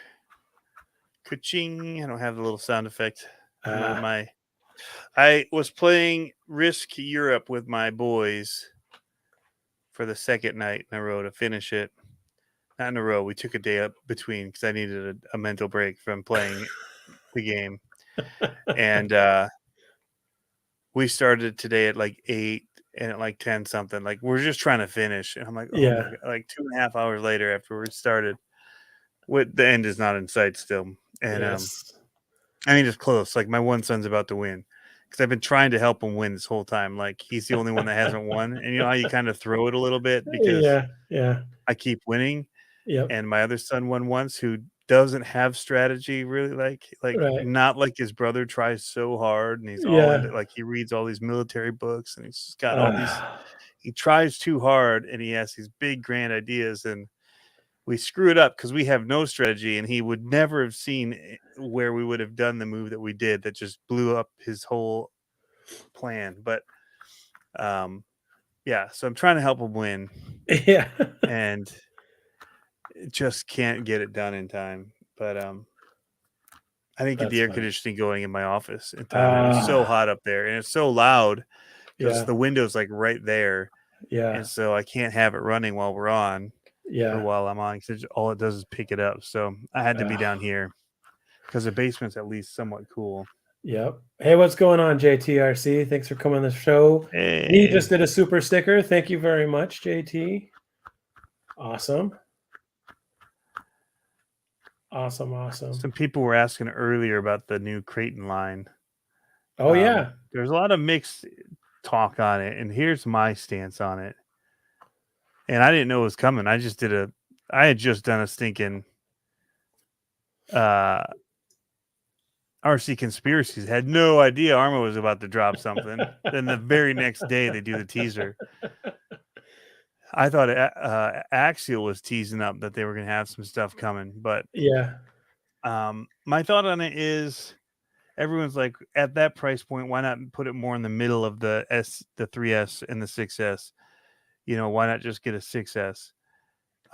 If you are just starting in RC, to just buy right into the 6S lineup and buy 6S batteries, which requires most of the time you do dual 3S, right? And then a charger. And if you're buying it all at a hobby shop, it's expensive. Yeah. Where you can get a simple 4S battery and a charger that can do it for quite a bit less, and you're not managing as much. Is that the biggest thing that's changed in it? Is the 4S? No, so they had a 4S line before. Okay. They made it bigger than the last one, and they changed so it has metal shocks now. And then they changed this metal diff gears now, internals. But there's several changes to it. But it looks, I mean, it's $480-ish, $479.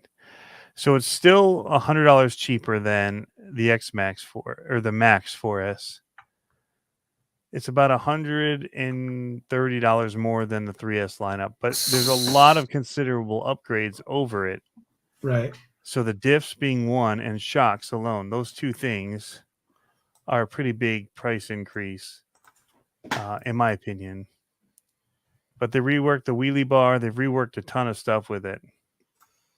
It's a completely different system. But it's plastic too. It's like, so some people want a plastic tub chassis. It's lighter. It's smaller than the 6S, so you can run it more places. It's just not the same thing. So the fact that it's $100 difference or $90 price difference, like, why not get the 6S? Right. And I think that comes down to, if you're already into RC, you already have a bunch of them. Maybe, yeah, you go just jump to the 6S line. Well, But and you can it's double that up one, 2S too, right? yeah, and it's that one line, that setup of like, okay, well, the 3S is good, but it's got plastic shocks. You're gonna have to do all these upgrades. We've got this 4S one.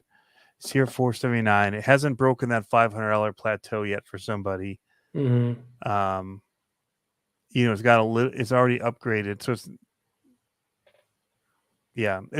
it's really just the tiers, I think, for the selling points.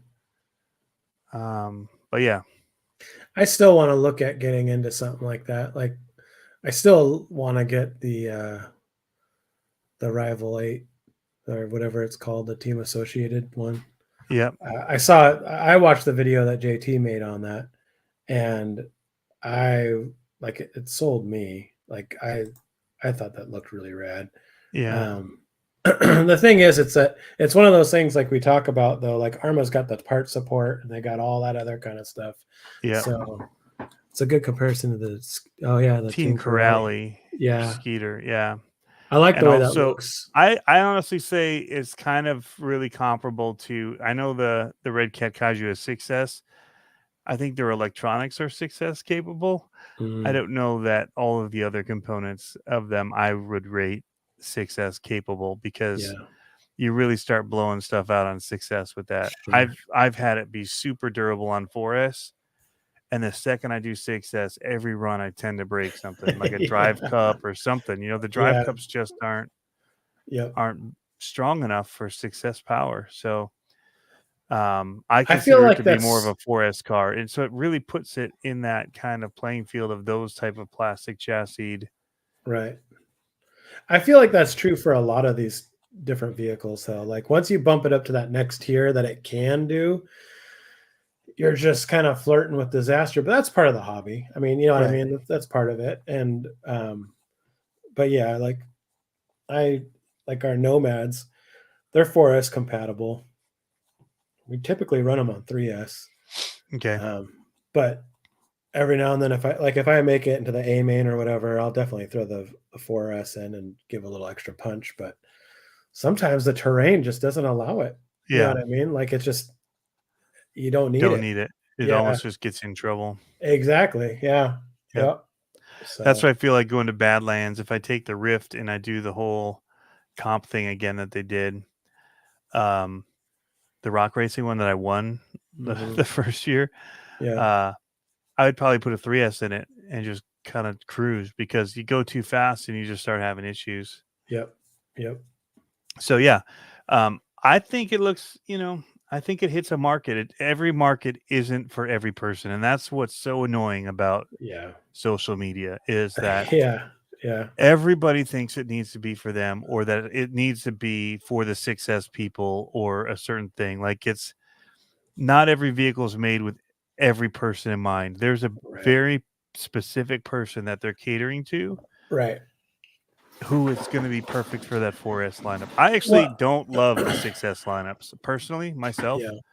I like the Creighton 6S. Well, and let's be honest too, like, there's still a lot of youth out there that are saving their lawn mowing money to go out and buy an RC car, and $100 difference is a huge difference. A huge difference with a lot of fun, right? So it's like, to me, I think we get jaded because we're like, $100, like, you're like, I'll just spend an extra $100. It's a tank of gas. You know what I mean? Like, and now it's like, well, you got to think about it. Like my kids are starting to want to earn money and do all that kind of stuff. So it's like, yeah, you got to look at those people that are down for it. So for sure. Yeah. I'm interested to see him. I really liked my Creighton 4S. I liked it a lot. The other thing is that they don't run a center diff. It's one less diff to worry about. It's just, there you go. It's a slipper. It's a totally different build than the 6S line. It's easier to work on because it runs that same system where, so that was the other thing I was going to mention is if you're a new person, those diffs can be a lot to figure out in the beginning. And so the way that they've done that other modular design of that 3S lineup, they've done in the 4S, where the whole motor assembly pulls out. You can like get the diff in like 5 or 6 screws and be, so easy to work on. There's times where it's frustrating because it does get jammed up with dirt and it can be tricky to pull them apart. Yeah, been there, done that. Yeah. But for the most part, it's a much easier system. A couple screws, and it's apart. That's the only Arma. Well, I have 2 Arma experiences. One is I have Granite, and it's not a BLX. It's not the actual 3S lineup. I just put the brushless in it, and I only had to change the input shaft on it to make it handle or to handle the power. And then I made a video and borrowed a buddy's and is Infraction the truck? Is that which one's the truck? Infraction. Yeah, I borrowed his and I ran his, and I love them. Oh, bro, they're so much fun. Like both, I love the Granite. Like the Granite has been bulletproof. The only thing, and I've told you about this before. The truck one would be the big rock because the Infraction is like the street truck. Yeah, no, okay. So they're awesome. I'm saying the Granite is the one that I personally have, and I love that rig. The only thing that I have to do for it is put shocks on it because I blew out the shocks, and and that's typical. They rip out. Yeah, so I'm running. I'm running T-Max shocks on it right now. But how much are those? Like T-Max shocks? Yeah. Oh, I got them off a donor car, but I don't know. But typically a new set of shocks would be about $40-$50. Yeah, totally. And that truck though, for what I've put it through, I'd spend $50 on that all day if I was driving it more. Yeah. Because that thing has been sent. They take a beating. Oh, dude, sent into trees, sent into a fence, bounced off rocks. Like it has just been. So part of that is that it's not as heavy. So those arms don't break as easily because it doesn't have the weight. And that's where the 6S, they're longer arms, you have more weight landing on them. Right. And I tend to break them easier than the Granite or Big Rock. Those don't break very often for me. Yeah. Now, however, the 4S original Creighton was like glass. The first ones out of the box on the ready to runs. Yeah. They were like glass. But if you replace them with them that are sold in packages, the plastic is better. Oh, okay. So whatever in their molding processes and whatever, they developed it better for once you broke it and you replace it was better. Right. But I put RPM ones on the 4S and it just, it was unstoppable. Yep. But see, I want to, it's tough because I look at your X-Max and then I look at something like, the Creighton or whatever they are. I don't know the names of the Arma vehicles. Creighton, Outcast. I like the Typhon on 6S actually. So I do like 6S. I like the look of them. I'm looking them up right now. The Notorious looks amazing. Yeah, and that body has the paint on the outside and the inside. So when you scratch the exterior, you get like that silver shining through. Oh yeah, see, I like that. I think those ones are really cool. The thing for me though that I see a lot is that like between that and it's not comparable. So I'm not comparing apples to apples, but between that and your X-Max, I think I like the characteristics of the X-Max better. The driving characteristics. Taller, and I don't like it doesn't have a wing. Yeah, and it doesn't seem like a stunt truck. You know what I mean? Like I don't do stunt truck stuff. Like I have nothing against it. I just don't do stunt truck stuff. The Rival MT10, that's something you need to try, man. There is part support for that. I want the MT8. The Team Associate. The MT10 is wicked. Is it? It's indestructible. It's like the Granite. It's maybe even smaller. It feels small.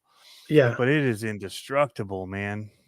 I don't know what they made it out of, but it can take a beating. That one, I know which one you're talking about. That one's got the same. It's got a small motor in it.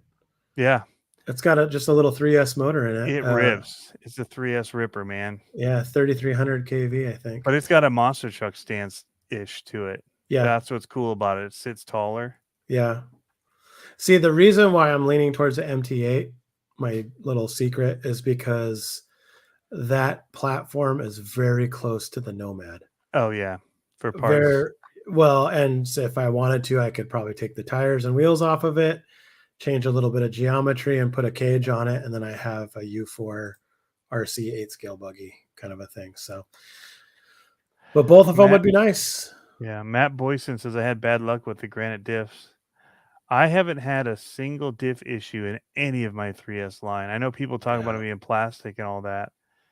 The only issue I really run into is the screw backing out of the drive shaft and the wheel hub. Oh, because over time it just works out and comes apart. You just have to take a few things apart and then screw it in with Loctite. It's funny. Mine's all floppy and loose right now. Like all the bushings are gone, all that kind of stuff, and it still runs like a champ. But in the V2 or V3 or whatever one they're on now, I don't know when your Granite was, which one you have. 2019, somewhere around there. Okay, so that's about it. Like the Vortex one, I have a wheel that's off on that, and on my Big Rock, same thing. Wheels come off, and one at a time. I don't take them all apart. When it comes off, I just grab the wheel. Nothing's missing. It's the screw's still in the drive shaft. Yeah. I just have to take it apart, take the drive shaft off, re-screw it on. Not a big deal. But yeah, I mean, that thing has been unstoppable for me. Like, it's amazing the beating that they take.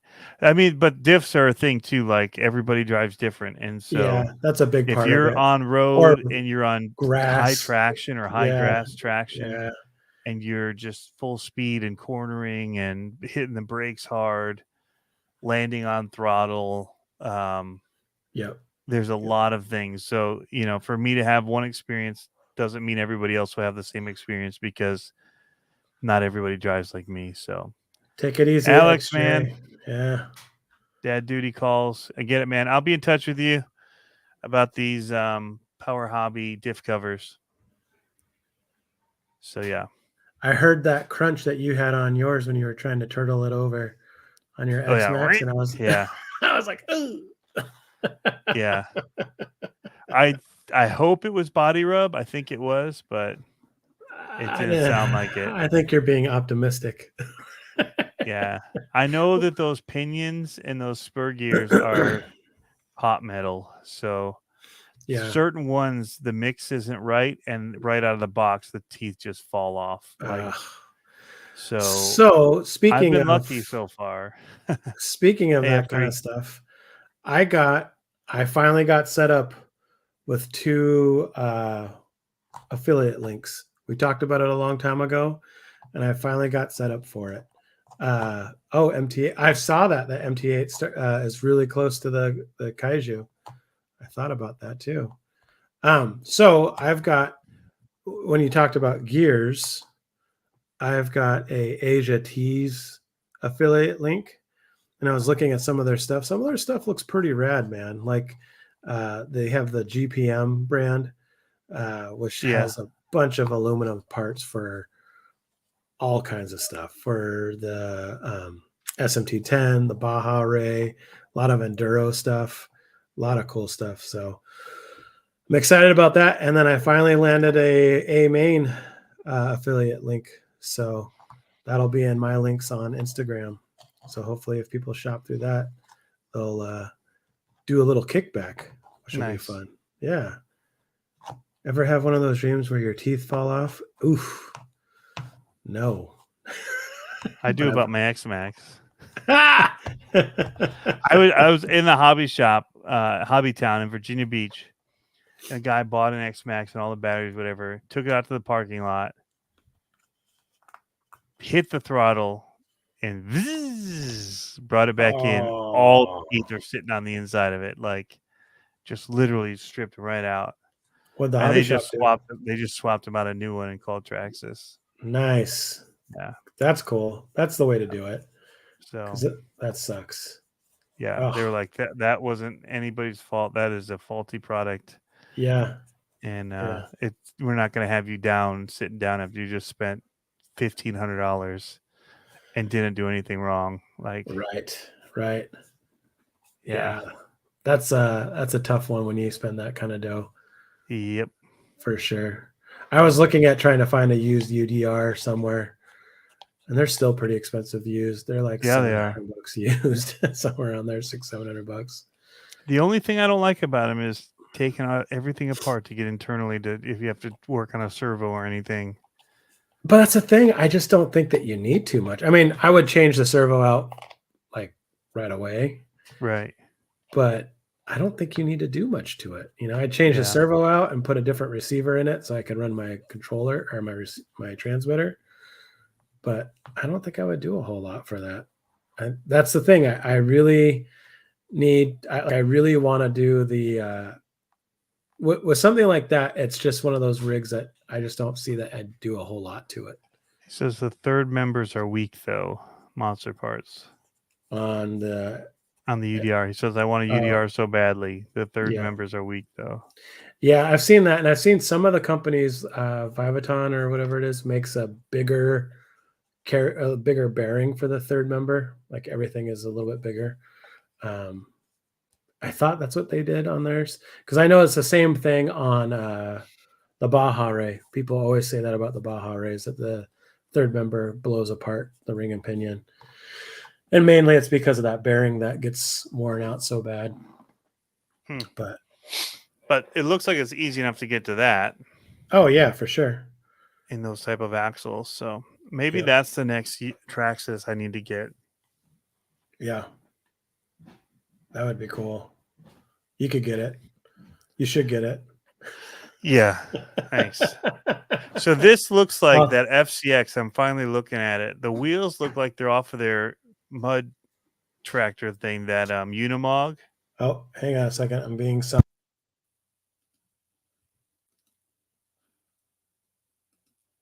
Here, somebody just sent it to me. I'm just looking at it now for the first time. We'll pull him back in a second. I'm good. Oh, you're good? Yep. The kids and my wife went to a movie tonight, so. Oh yeah, they just came back. Not too long ago, yeah. So had to get the report, but got bedtime duty soon. Let's see that video. Yeah, look, there we go. So those wheels look like the ones that were on that Unimog that they had. Yep. Don't they? The outfit on it, which is fine. I mean, repurpose stuff all you want. Sure. And then it's like that Power Wagon body from the. I don't remember whose video I was watching, but they were talking that, or it might have been Harley was talking that might be a hard body. Oh, really? Yeah. Which would, to me, would be kind of crazy if that was a hard body and then you put the tire that high up. Like, it would be like, right, this is terrible performance. It also seems like it's a kind of a short wheelbase. Maybe that's just the bodies being so big. The links don't look ideal to me. Oh, yeah. It's kind of like the RGT Enduro link setup. Yeah. But performance-wise is what I'm thinking. Yeah. What are those axles? Oh, those are those new portals. I honestly don't have high hopes looking at it. Come on, Tony. I thought you said it was wicked fast. Yellow looks cool. It does look cool. Butcher Butch. Oh, I like that better without the wheel. Yeah, me too. Oh, so it's got an axle mounted servo too. It's not chassis mounted. That's cool. Maybe. So there's a transmission that's definitely wider. It's got that full on hard to. Oh, I bet you that's why. A pain in the butt swap out ESC. I bet you that's why they put. Oh, where's the servo for for switching the gear? Can you see it? Let me see if I can zoom in on this at all. Are we getting any bigger for you guys?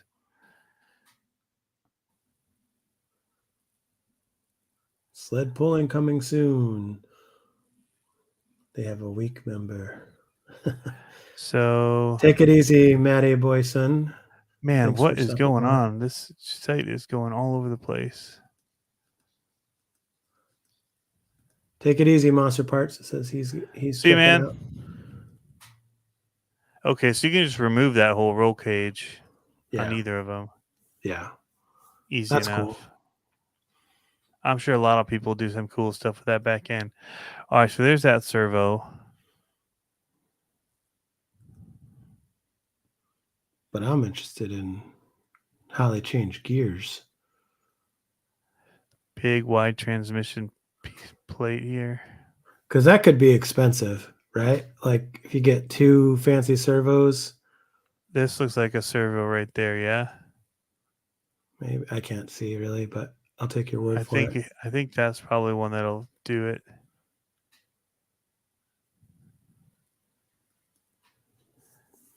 Yeah, it's upside down. There's the bottom of it. Oh yeah, I see the wire coming out of it. Yep.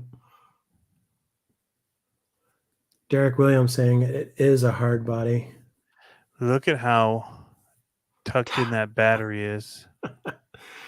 But isn't that true to form with those FMS minis? They all are like tucked in under the hood and stuff. Yeah. I never liked the ESCs though. Mm. Well, you know So a then guy you're for gonna have that. to have a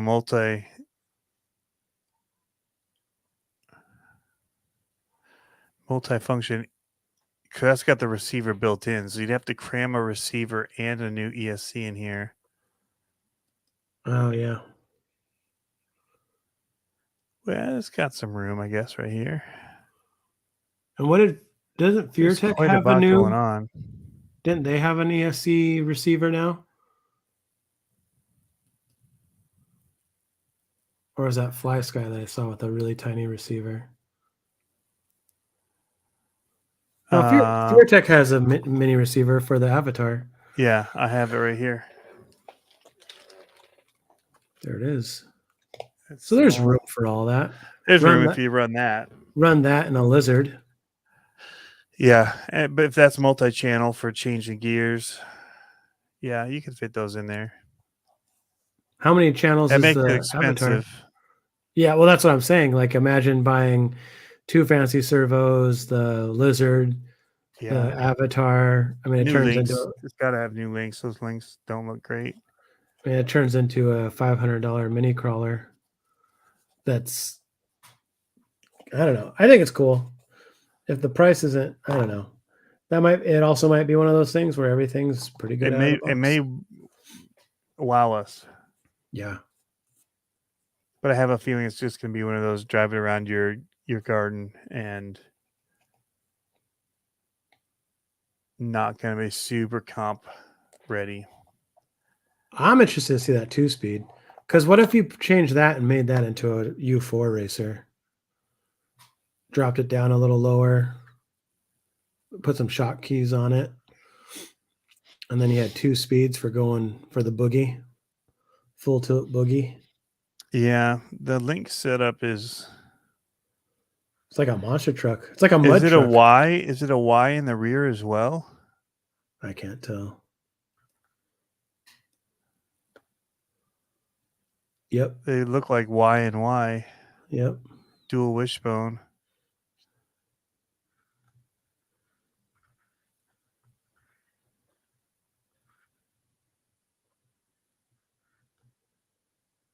Looks like metal drive shaft. Says it has CVDs too, which is nice. More info. 130 motor, 2-speed transmission. There's no 9G steering servo. Why did they do that? It's all about the weight of it. 9G is just the weight of the servo before the wire even. It's not even the actual weight of the servo. A 9G steering servo means it's a 9-gram box. Right. It has nothing to do with the power of it. Right. Just so you know, it weighs this much on your axle because that's what you really care about. Screw how many ounces Ounce inches matter, people. I know. Stainless steel ball bearings, though. That's different. They're calling it a Portion of power remote wagon. control. Channel 4 is reserved for the player's imagination. Players? We playing a sport now? Yeah. Oh, unlike previous FMS products, FCX24 focuses more on sports performance. Metal gears, shock absorbers, high performance motors, radiators, and wheel hub counterweights will be launched simultaneously. Players from Radiators? all over the world look forward to you creating your own unique FCX24. Radiators? I guess. You need a working radiator, don't you? Be pretty sweet. Playtime 20 minutes. Level of difficulty 1. Smiles per gallon, unlimited. That's your next shirt. Smiles per MAH. Yeah. Smiles per ma. I like it. I mean, I like that where they're going with it. I think it looks cool. I do too. I think I'd be interested to see the flex. There's no flex pictures in there. This looks off-centered. Yeah. Yeah, I'd like to see it flex. We'll see. Here we go. Heat Here's the sink. performance. Yeah, but this is like milk and Cheerios, man. It's in the water. High strength integrated nylon frame. Portal axle. I like those tires. Yeah, I like the look. Yeah, they definitely nailed the look. Mm-hmm. There we go. That's pretty cool. Yeah, Not gonna lie. I like that. It's cool that it's in such a small. Oh, did you see that? They drop it in like with a fake chain. That was cool. Look at them rip. Still no flexing. I like the colors. I like the blue. Yeah. Small but mighty. Hey, I've seen that somewhere. TM. Better TM it quick. Better TM it. It's already TM'd. Yeah, I liked your conversation about RC Sharks. You weren't very happy about that, Tony. Well, I get it. I get it. They've shared one of my videos, a couple of my videos before, but I'm not monetized really on Instagram. So for me, I'm like, I don't care. But I get it. I get the whole, I get it all. I totally get it. 100%. Yeah, Derek, see why in the front. Yeah, so people that don't know, I did a podcast kind of ranting about Instagram users just like taking other people's stuff and putting it on their own channel. So this guy even like brags about he realized, once I realized that people liked everybody else's content, I just started sharing theirs instead to get, to climb the ladder and get views and grow the channel or, whatever. So I found out what was viral and I just started posting that regardless of whether or not it was somebody else's content or, breaking all kinds of copyright rules.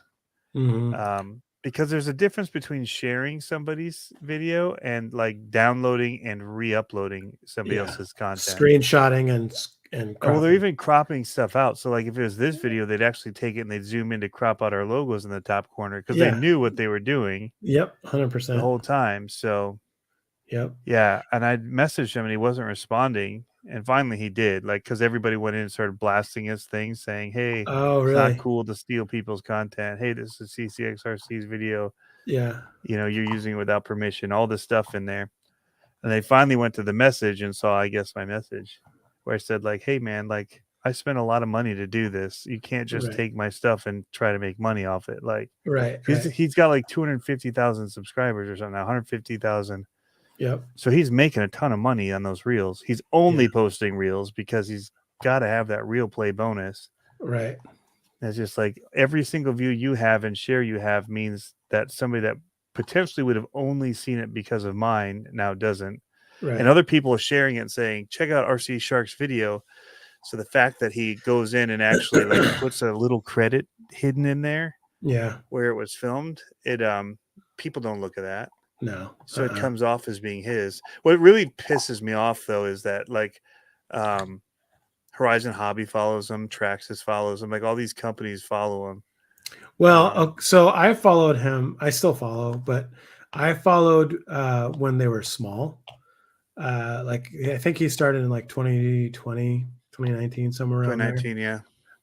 And so I was following him, and he was growing, but at the time it was like 20K or whatever, and then he just blew up, and I didn't know if he bought likes or whatever, but then I had, when Reels first came out, I had a video that blew up. And it was the one of my daughter's Jeep getting all sideways in the sand, and it looks super scale, and everyone shared that one, but that was before Reels monetized, so I didn't care. But yeah, it's interesting how that works, because the other thing is I don't know There's if you follow apps out there, which is what's sketchy. Like the fact that I'm more angry than anything is angry at Instagram for letting it happen. Well, Because that's what I was getting at. on YouTube, it lets you know anytime somebody reposts your content, Oh, it okay. flags you and says, hey, here's a duplicate of your content. Yeah. And you can then go in and say, stop doing it, and they'll send them a warning. Sure. Or you can just straight up give them a copyright slap and be a jerk. I never do that. I always just send them and say, hey, just take down. You have, a week to take down before you get a copyright strike. Right. So Mosseri, the guy, the CEO or whatever of Instagram, a couple months ago was talking about that Instagram is starting to change the algo, that so now that if it's not going to share based content. So if you're sharing content, it's not going to be favorable to your algorithm, versus if you're making pure, well, it's not pure content, but new content.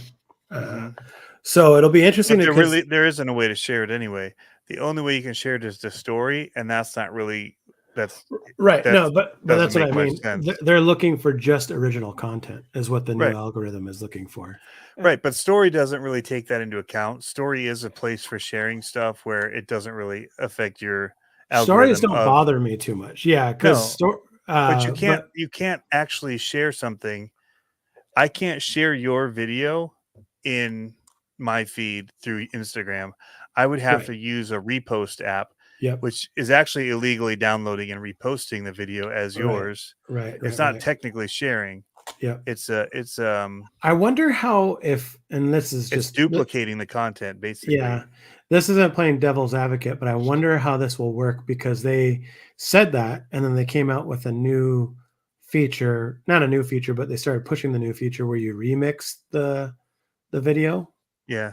Right. So like if you do post their video and then your video, I wonder if your video still gets the eyeballs, the views on it. No, it becomes an original content for them at that point, which is what I had a problem with RC Sharks, is it became his original content the second that he downloaded it and posted it. Yeah. It's seen as being original, even though it wasn't original to him. It was right. But it's original in that it's directly being posted to his page. Yeah. As an original. What you're talking about is a remix. And the final product with you either, doing that thing where you're like pointing or singing along with or interacting with their video. Yeah, I'm totally that dancing gets and reposted as and that's original to you. And so they probably won't see any of that view of their video, but it'll probably get tagged to them, because of just like the music or the audio. Whenever you steal somebody's audio, it points back to the original. Right. Maybe the way they were trying to get around that is like when we do a collaborate post, because you get your views and I get my views. I don't know if we've noticed that on a reel. If that, but that's different to collaborate. Yeah. Like no, totally. Yeah. Yeah. So, because it's still, but No, yeah, that kind of stuff drives me crazy. But I studied it in school, so like in my master's degree courses for communication, um, we studied about media ethics. Hmm. And what sucks is like everybody violates it. Like nobody on social media knows about it. Yeah. Before it was all the news people that had to deal with it, Yep. TV studios, whatever. You didn't really run into everybody making media. It's And so so here's the hard. problem Yeah. where everybody's creating media and they're breaking all the rules that I know not to break and I refuse to break. And Yeah. it hurts me as a channel because I don't use the 5 seconds later or 5 minutes Right. later, Right. Right. Right. Right. 5 hours later, because that stuff, it doesn't matter the length. They're like, oh, well, it's under 10 seconds. It doesn't count. It's like, no, it sure counts. Like Yeah. they Yeah. could come after you for using those clips, We like, have a hard time with that all the time in my business because there's only 9 ways to skin a cat, right? So yeah, someone comes to you and gives you their logo, and then you design a sign or a display around that, and they go to another company and they're getting a bid with their logo, and they design a sign or they design some, and then it's like, is it your design? Or maybe they end up not going with you, and then all of a sudden you see the very close rendition of what somebody you else designed. made that sign. Yeah. Yeah, yeah. So we get a lot of that. And then you know how it is with logos and design. It's hard to say, and it's a total ethics argument, but like, what is original, right? What is original content? Because it's like in design, a lot of it's been done already, and you're Yeah. just kind of appropriating a design. And Well, it'd be the difference is if I see your logo RC Amigos right there and I just take it down and I just put CCXRC under the guy instead. right, right. That's totally Yeah, copied. Like, and yeah, that's the degree of what people are doing on Instagram when they just take somebody else's video. yeah. They try to credit them, but it's not actually a credit. Like you Right, can't just credit somebody for doing it, but you're actually hosting the content. Like, right, right, right. um, That's an so yeah. interesting. That's an interesting thing. I've had plenty of conversations about stuff like that before on Instagram because I don't. Well, I fair use. Oh, it's fair use. It's like you're not making commentary on it. You're just reposting it. Like, and getting paid for and it. Yeah, even still, like that FMX video I just showed, Facebook or YouTube is going to send them an alert saying that I used their video, and they could technically put a striker on this video now for having shared yeah, that video on here. yeah. A lot of companies don't because they want the publicity, so it's different. 100%. Yeah, And technically, what we're doing is making commentary on it, right, so it is more of a fair use setting. But on YouTube, they don't care. Like right, you right. have to prove it, and proving it's a pain in the butt. And that's kind of what's nice about YouTube is they go to bat for the creator more so than like Instagram. It's the Wild West out there. You know what I mean? Like there's not much. You can't contact anyone. There's not many rules about that kind of stuff, and it's just tough when it comes out to that kind of thing. I think that's. I think I'm kind of happy that I don't have. Like, I guess you could say my channel's monetized on Instagram, but it really isn't because I'm not getting paid for producing content. I'm getting if I get any perks, it's a partnership, like a paid partnership, right? Right. So like it's getting parts for building something or, blah, blah, blah. It's not actual money. I'm not getting Right. a check from anyone. Um, I wish I had the monetization on Reels, sort of, because it'd be nice to get some of that. That's why I went after those affiliate links because I was like, might as well, because then I can Yeah. post, like I posted, should I get a boat? And I had the A main link on it, right? So it's like Yeah. that kind of thing. But yeah, Yeah. any little bit will help with that kind of stuff. It gets tricky.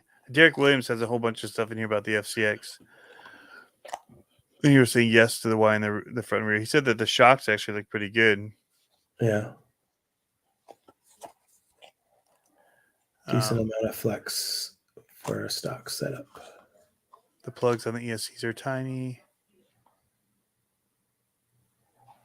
With an ESC swamp, they're great little vehicles. Yeah. CVDs, good steering angles, lots of stuff. It will traction roll and do a reverse wheelie.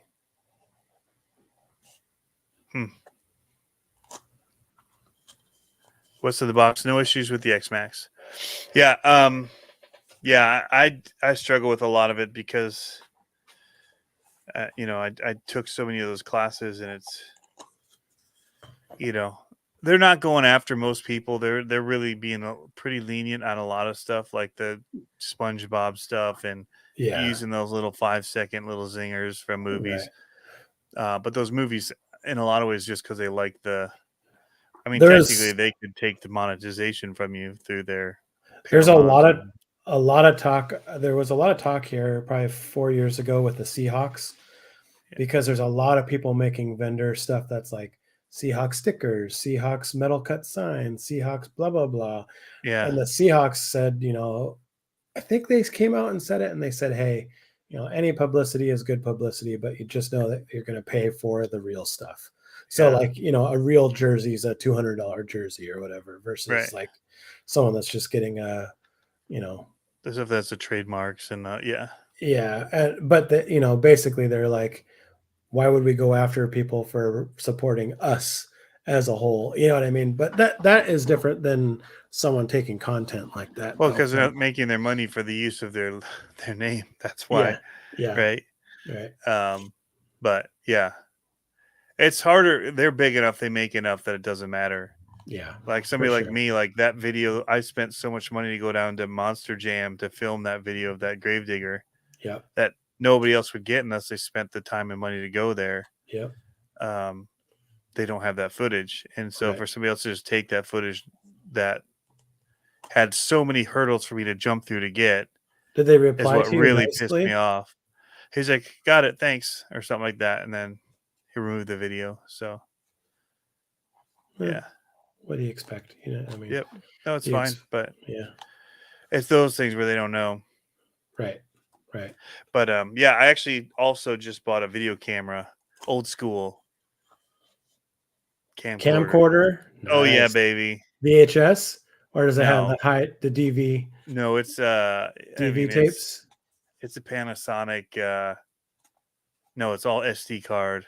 Oh, I mean, it's 4K. It's got the mics and all that. But I realized from the Monster Jam show that like I couldn't zoom in and out for things. And with that, you got to get in, and you're doing those like the rack ones, and the whole camera twists, and it like jerks in and out. The snap zooms, which are cool to a degree, but like it's better to be zoomed in. I just want some of the smoother, So I just went back old school. It's not going to have the same depth of field, but it'll be more of like the race cam and the event footage type cam. The real glass lens. So you're talking non-digital zoom then? Yeah. Oh yeah. It's like 20x zoom. It's like 600 millimeter equivalent. It's like huge zoom. Yeah. And it's on a smooth rocker, so it goes in smooth. It's not racking the lens. I had the Canons. I don't remember what the name of my Canons were, but I only had Canons. I had the square one with the DV tape, and then I had it was like the DV Plus that had the DV tape plus the SD card on it. Yeah. And he had the buttons for smooth. Super sick. This one's pretty big, though. It's like you can wear socks and Crocs. It's like a cinema camera. So, like, camcorder. It's like a professional level. It's like the highest end Panasonic one for their camcorders. That's cool. So, I remember those old Canon ones that had the handle. The white ones? Yes. Yes, with the interchangeable lenses on them. Yeah. Those were wicked. Yeah, I wanted one of those so bad. So here, I'll pull it up. I'll show you. I'll try to find it without the price if I can find just a picture of it. I remember I wanted one of those so bad. Somewhere. I hear some ruckus going on upstairs, so I might have to. I'm gonna have to bounce here soon. Yeah, let me it's a 3-hour tour for sure. Yeah, here's images. All right, now I'll share this. It's pretty cool. So I'm gonna be taking it to Axial Fest. I'll have it just in time. Hopefully, I'll have it figured out. A belt with battery packs on it. So it's like, oh yeah, it's very much like that. Yep. Style. Yep. You can see the hand. It's pretty big. Panasonic makes some sweet glass. Well, the reason I got it is because all of my other cameras are Panasonic, so it uses the same color format Okay. in color science. So it'll blend with the two. So if I'm doing like they're great documentary cameras. Like we've made it like they're nice and small, the ones that we make, but by the time I rig it for like shoots, it's so Yeah. big and heavy, Yeah. and then it doesn't zoom. Like I have to carry 5 other lenses in a backpack to do what this will do Yeah. with just one Yeah. thing. So we've made it like what was small and convenient by the time you do it is not small and convenient I anymore. think the only drawback with a machine like that is that rack focus, or not rack focus, but being able to zoom in and out. That mechanism has to stay clean. Whereas today's cameras, they are pretty well sealed. Yeah. You know what I'm saying? Like otherwise, you'll get that chatter as you Yep. go down. But Yeah, I got the warranty on it. I was like, I didn't do that with one of mine. And I hit it with the infraction. So, or no, it's the felony. oh I man, got a cracked screen on it. But yeah, yeah, it's that kind of stuff where it's like, it's not cheap, like yeah, to do it. Like, and especially if you're trying to do it well. yep, So, right on. but yeah, I'm going to let you go so you can get to your kids, man. So good to see you again. I Yeah, can't wait to see more of those sand rails. That's what's really got me excited right now, man. more coming for sure. I got a lot of video on that, and when we start doing our track, there's going to be a lot of racing going on with Yeah. those. So Maybe I got to fly out and race at your track. you'd be like, "This is it. It's tiny." Yeah. Maybe I'll try and Camera schedule it angles. around a MXPX concert in Bremerton or Oh, there you something. go. There you go. Yep, So we'll take yeah. you all around for sure. We Uh ha- yeah. Oh, and yes, I've seen his comments. Hook me up, look me up at Axial Fest. I'll be hanging around probably the Operation 11 Charlie tent when I'm in the main area. Ooh, say So hi to yeah, Javier for me. I will. Travel safe, man. It looks like a blast. Yep. And we'll see you guys there that are going, and the rest of you next week. Lots of stories for next week, I'm sure. Oh yeah, for sure. We got racing Hopefully. this weekend. Do you? So So you got stories, I got comp stories. yep, We'll hit it yep, up Tuesday night. yep. You guys know where to be. Stay classy. I watched that movie Oh actually yeah. over just recently. Punch you What is right in the the punch you in the ovaries, Tony.